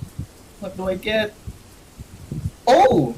So 18 minus 2, 16. That's 16. No, you rolled a 90 for the May tama ba? d20. You rolled Oh a wait, no. 19 for the I had d20. Dirty 20. So it's a dirty 20. Okay, cool.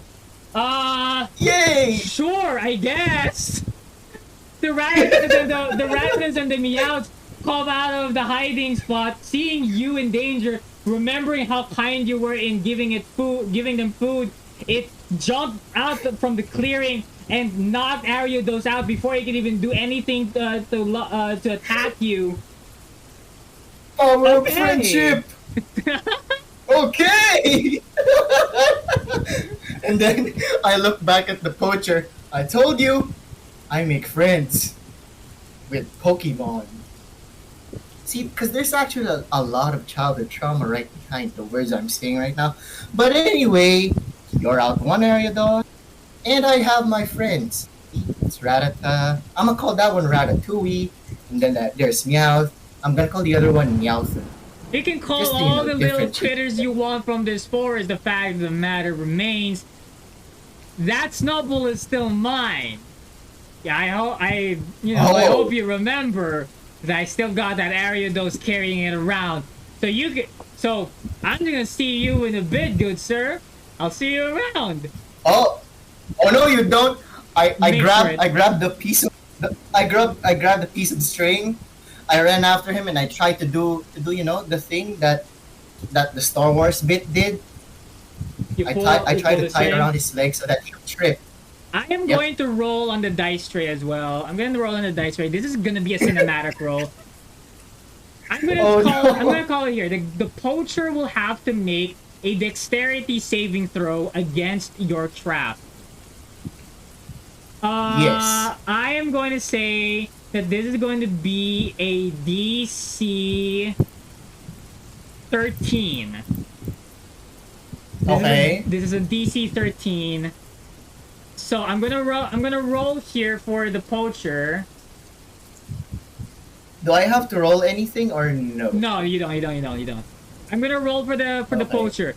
If the poacher gets a 13 or higher, he's able to run away, make its getaway, and try to meet up again with its first Ariados with the poached Snubbull. Anything else, Alexis Mortifer, private investigator, will be able to capture this poacher. Oh god, the pressure is. Oh no! So damn. You see the poacher, one of its foot gets snagged by the string, but was able to break out of it really easily. You see the poacher make a getaway towards the same direction as the Ariados. What do you do now? How Wait, does he not get interrupted by my bell bearing? Oh my god! His movement should be affected by that. I'm gonna have to make another d20 roll.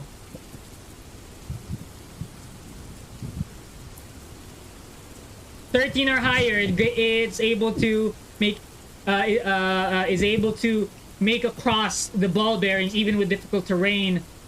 And then, but you will be able to. I would say that. Oh wait, you know what? I'm not going. Does he fall down though? That's still gonna be a roll. 13 or higher, he makes it. He rolls a 19. Damn. The wind, the strong wind from the storm was able to blow away. At this point, was able to blow away most of your ball bearings away. Not able to. So the poacher was able to make quick work away from the cave. He's gone. He's able to recall his Ariados. He's able to run away towards the same direction as the first Ariados. What do? You're alone in this cave. I run after him. I run after him. No cap. Just run. Alright, so while running, can I call Shauna and be like, I'm running after a poacher. Just. Oh wait, I'm running after a poacher. Go to Celadon City. Put the whole place on lockdown. The poachers are in Celadon. Okay. So you make a call to Shauna? Yay. Yep. Okay, cool. You make that call to Shauna. No other details, no other context. You drop the phone. If you want to catch this poacher, you're gonna have to focus on running here. So yep, I'll focus on running now. This is gonna be a chase scene. Each turn, we're still gonna go with the same initiative order, but each initiative, if you want to chase after this poacher, you're gonna have to roll constitutions checks. Just flat God. Constitution. Or no, right. You're gonna have to make athletic checks in order to chase this poacher down. I'm gonna say, because of the rain, because of the storm going on, you're not able to see anything much in front of you. This is gonna be very difficult for you, so I'm gonna make it a DC 14. If you're able to make the DC 14 athletics check, you're getting closer and closer in catching this poacher. Otherwise, you're gonna have to take 1 level of exhaustion. Okay. Right. Does that use dexterity or strength? Constitution. Oh yeah, Constitution. All right. DC 14 Constitution check. For your first roll, what's it gonna be? 14. 14. You barely dodged dodged under a tree branch. You jump over some roots that would have snagged you. You almost hit a tree until you dodge out of the way in time. You are still able to see the poacher in front of you. So you feel yourself getting closer to him. The poacher now is going to try to get away from you. You see the poacher actually trip over one of the tree branches. You're now a little bit closer from this poacher. I roll 1d20 again. Yes. Oh, come on. 19. Let's go. 19. You effortlessly jump over these tree branches. You make it through this forest clearing. You know this place. You know this area. You traveled here. You explored this place before when you were looking for Timmy the first time. You're able to make quick work. You're very close to this poacher. Gonna make another athletic constitution check here. Come on. Let's go. It looks behind you, sees you gaining towards it. As it's looking away, it got snagged by a tree branch by a scruff of its neck, unable to move away, stopping its momentum and and binding him and grappling him where he stands. He's unable to get away from you. Do I tack? Am I on top of him now? Do I tackle him? You're able to grapple him now. If you want to grapple check, that's gonna be another athletics check in order a contested strength check. Oh no! I take my crowbar out of my bag and I hit his head with. The back. All right, cool. Roll to hit. Roll to hit with advantage. Roll to hit with advantage. Strength. I roll with strength modifier, right? Yes. Or what about Strength mod. right? A 10, 1, Okay. 1d20 plus 1. Dirty 20. Dirty You 20. knocked this guy Dirty out. 20. You knocked this guy out. No need. I don't even not even ask for you to roll damage. The guy is knocked out. And then, wait, this is my moment. I stand on top of him. And that's what makes me different. Alexis Mortifer, private investigator. And I stare at the Ariados. You put that Snubbull down. Return!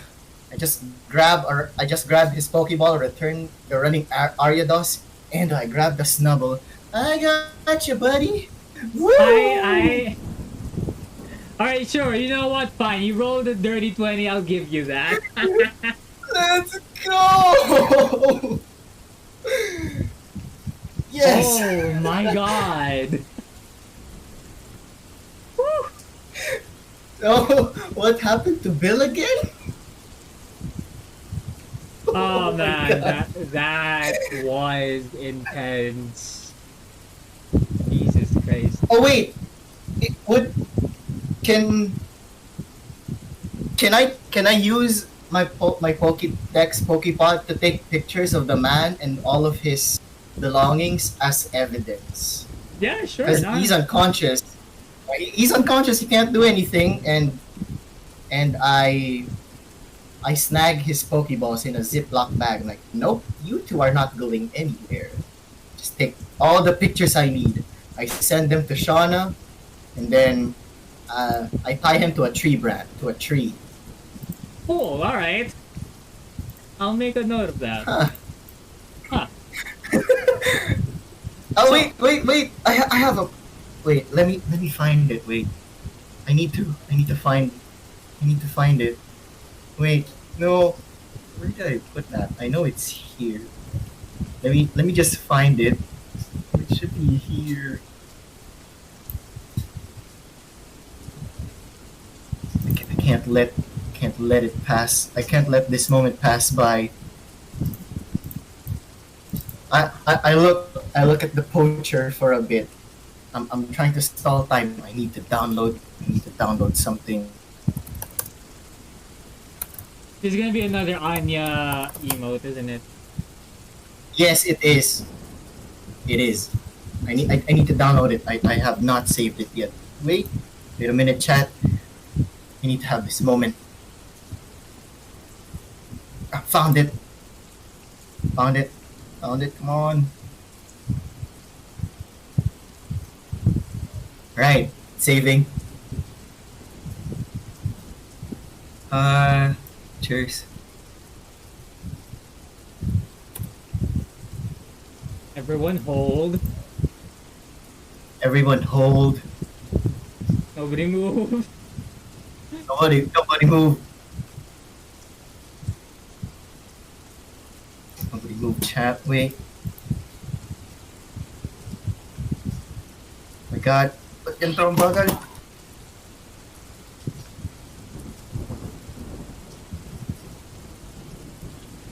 Just imagine I'm making the Anya face. Heh. That one. All that for the Anya head Oh, wait. face. Oh wait, my models already do. I just look at the poster and like, you got captured by Alexis Mortifer, private investigator. Alright. I think that's a good spot for us to take a break. My god. I need a breather. We'll let's get back in about like 5 minutes, and then quick water break, quick bathroom break, and then we will get back into the action. All right, let's hope that that continues. So let's get that. There you go. So we cut back with Alexis in the storm in the rain. With a poacher tied up into the tree, his belongings. What do you do with his belongings? Well, I've taken a picture of everything. Ooh,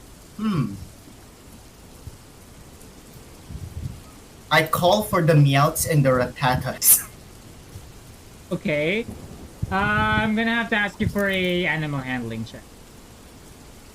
All right, let's go. Nice try. R20.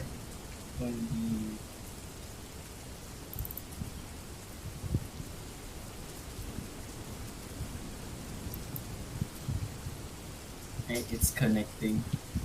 Damn. Oh, not 20! That's the third one this stream! Jesus Christ, how many nat 20s are you going to roll? Yeah, I guess yeah, you're able to call back out to the two meows and one ratata.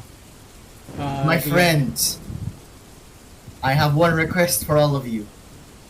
So, assuming that my friend gets my call, some police people are gonna come over here and find it tied to the tree. So, here's his belongings. I want you to hide them, and when the police are here, you give it to them. Okay. Alright. I hand them a bag with their belongings. With his belongings. I'm gonna say with a nat 20 animal handling check, I'd say these Pokemon follow your orders. Let's go! I'm basically Snow White. Not Snow White. Alright, so now what do you do?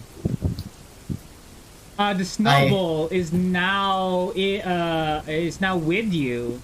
You're able to take Snubbull away from the Ariados. Oh, hey there, buddy. So anyway, the Ariados are gone. I'm gonna use a potion on you so that you feel better. Grab a potion from my bag, and I spray it on Snubbull. You spray on Snubbull, you see the wounds from the Ariados close and seal up. You see that all the other bruises and cuts on the Snubbull disappear as you're able to recover some of its damage. Nice. Now, just so that we're sure, I grab. Oh, I have 50 feet of hempen rope. Wait. Actually, I'd say that you would have already used your rope to tie up the guy. All right. Right. So, I'm gonna remove the hempen rope, and so would be the 10 feet of string.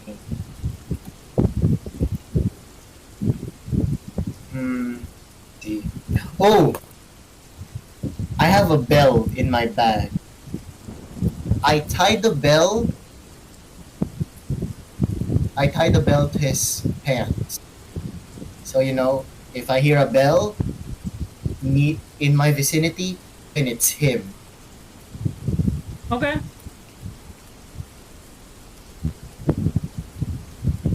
I'll make a note of that. Hello? Yeah, I'm here. Yeah, sure. Nice. I will make a note of that. The bell is gone. Oh wait, I look at the Snubbull. You must thirsty. So here's I I take out my water skin pouch and I offer the Snubbull a drink of water. You do this while it is still pouring rain, but Snubbull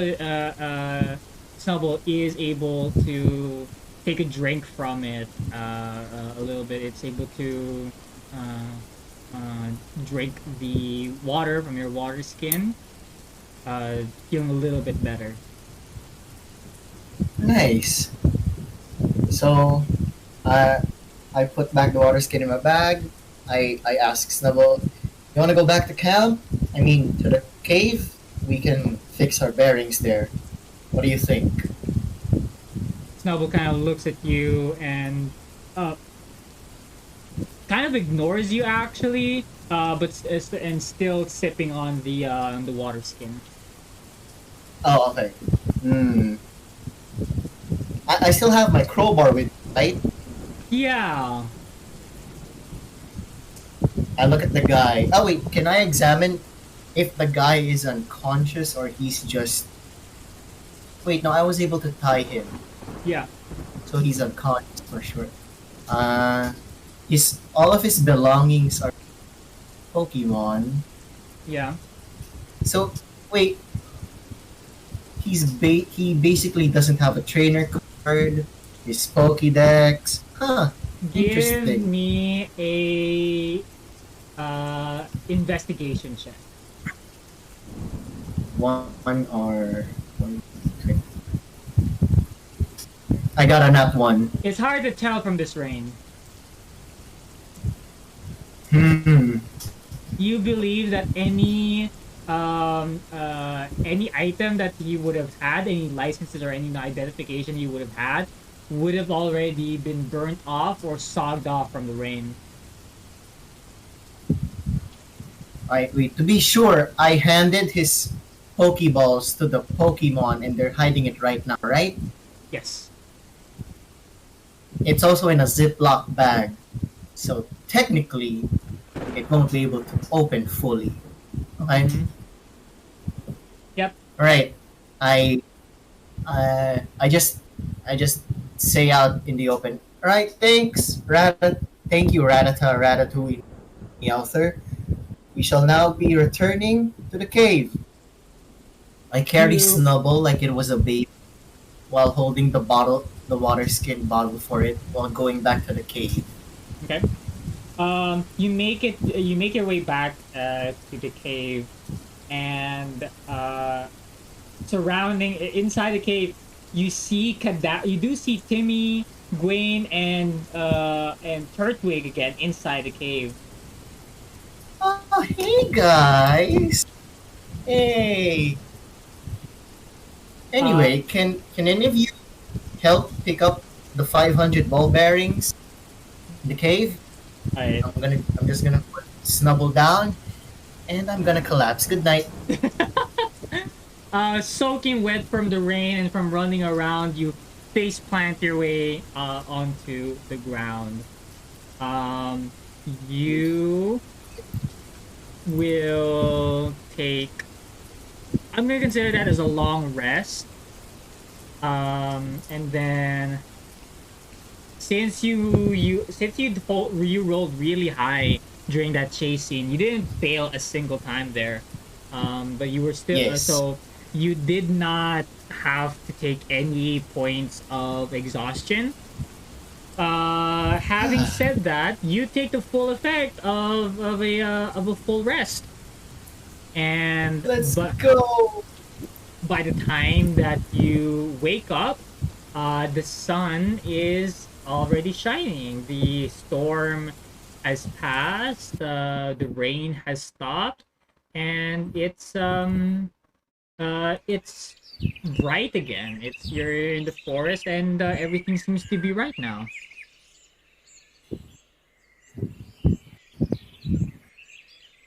I I wake up and I look for everyone else.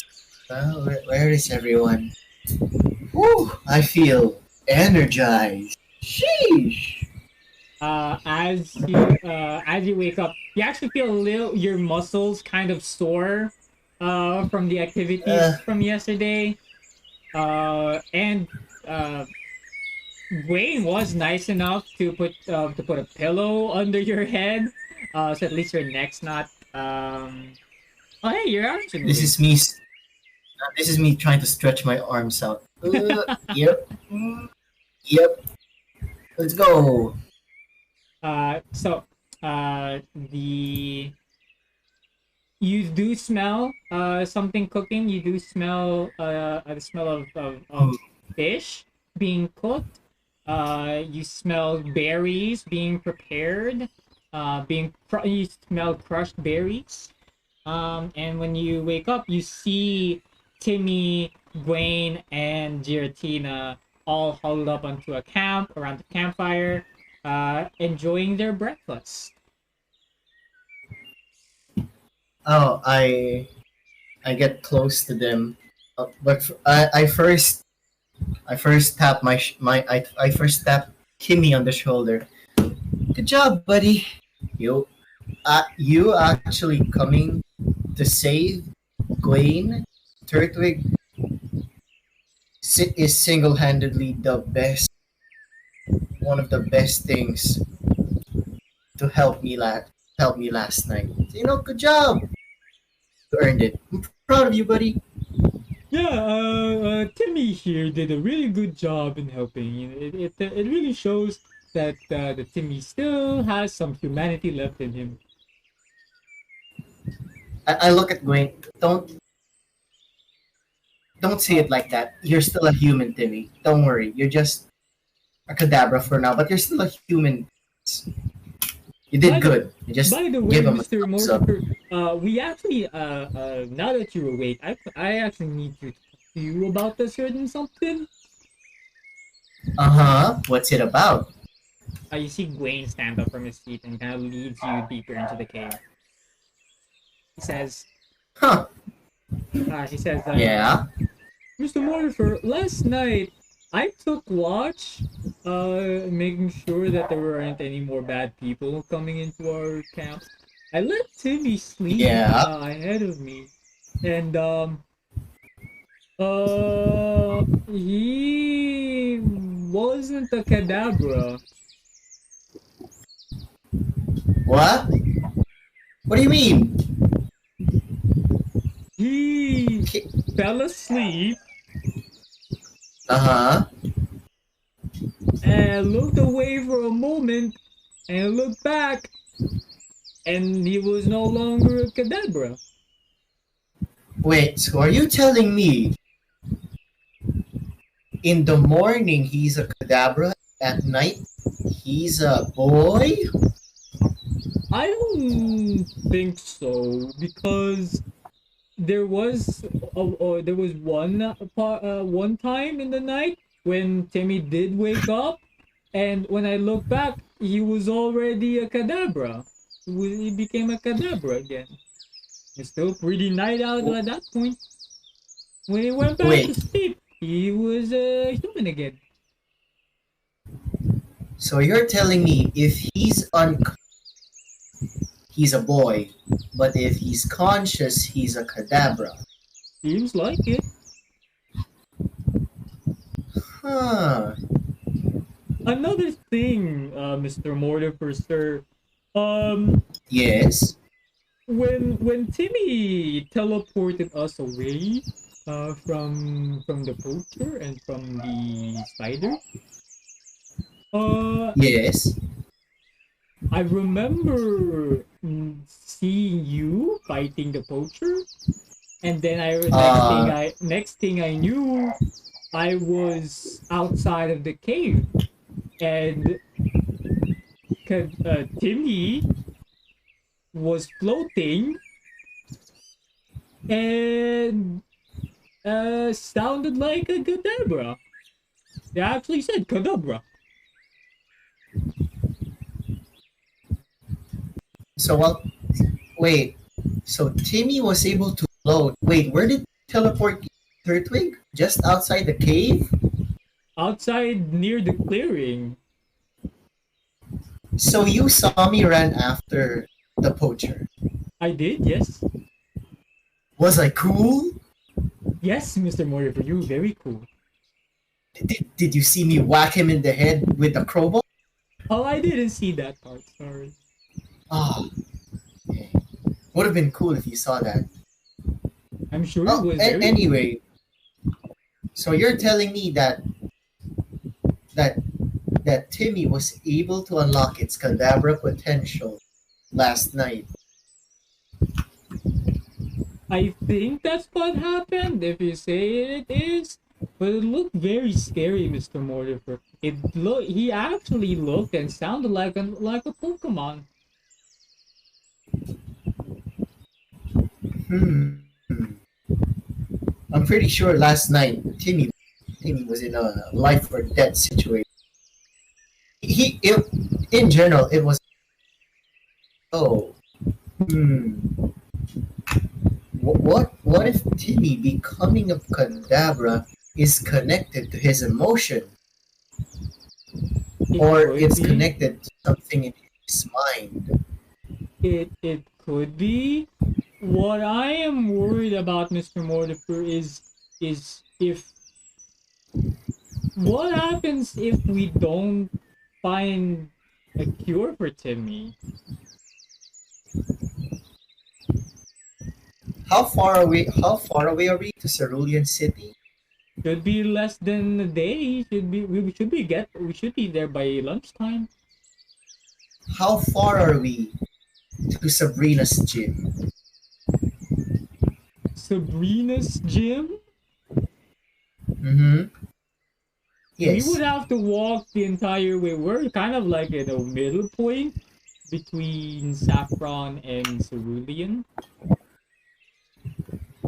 If we make it back to Saffron now, it will take another day for us to get to Cerulean. All right. I think it's best that we start heading to Cerulean City right now. Okay, Mr. Mortifer. Yeah, after we clean up for our breakfast, we're gonna head out right away. Oh, oh yeah. Have you guys cleaned my ball bearings? Oh, we did try to take as much as we can and pick up as much as we can. We were able How many were? Yes. uh How much were you able to grab? 490. I think that is everything, Mr. Mortifer. Huh. So I have 900 and pretty good considering what happened last night. Some of the ball bearings might be stuck on the meow or meowther, give or take. Well, anyway, let's go. Bill awaits. You guys, you finish up your breakfast, you clean up camp, and you make your way towards Cerulean. The rest of the way has been very much, pretty much uneventful. You did pass by a ponytail ranch, but nothing much else happened there. You kept walking towards Cerulean down Route 5. Um, Timmy did not show any more signs of using any of its abilities as a Kadabra. It still walked on the ground with its 2 feet. Snubbull, on the other hand, has been following you, following your party this entire all throughout Oh, the walk. Um, I look back.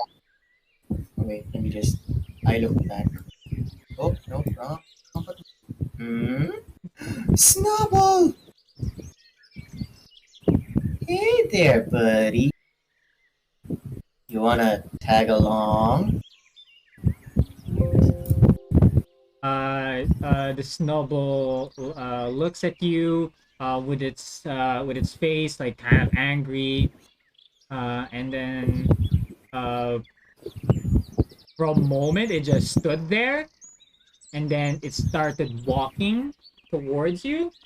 and started jogging, then running, and then it jumps up to your face, towards you, Uh, and you catch it as it lands on you, and it just looks at you as you are carrying, swaddling it like a baby.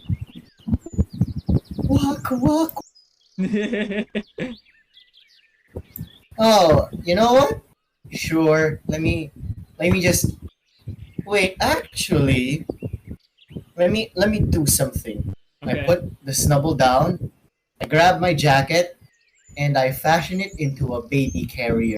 I love it. Okay, that's cool. All right, I'll allow that. Um, yeah. You use your jacket as a makeshift baby carrier. You make your way all the way to Cerulean City. You see Misty's gym on one side. You see a bunch of houses as well on the other.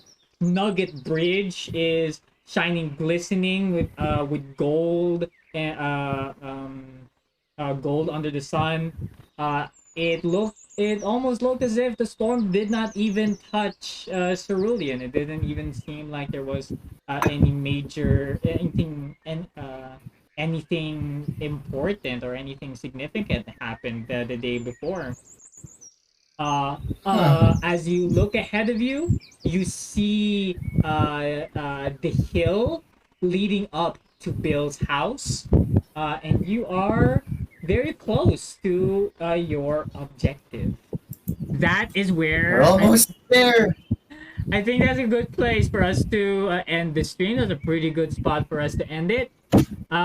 We will pick this up on the next session. Yay!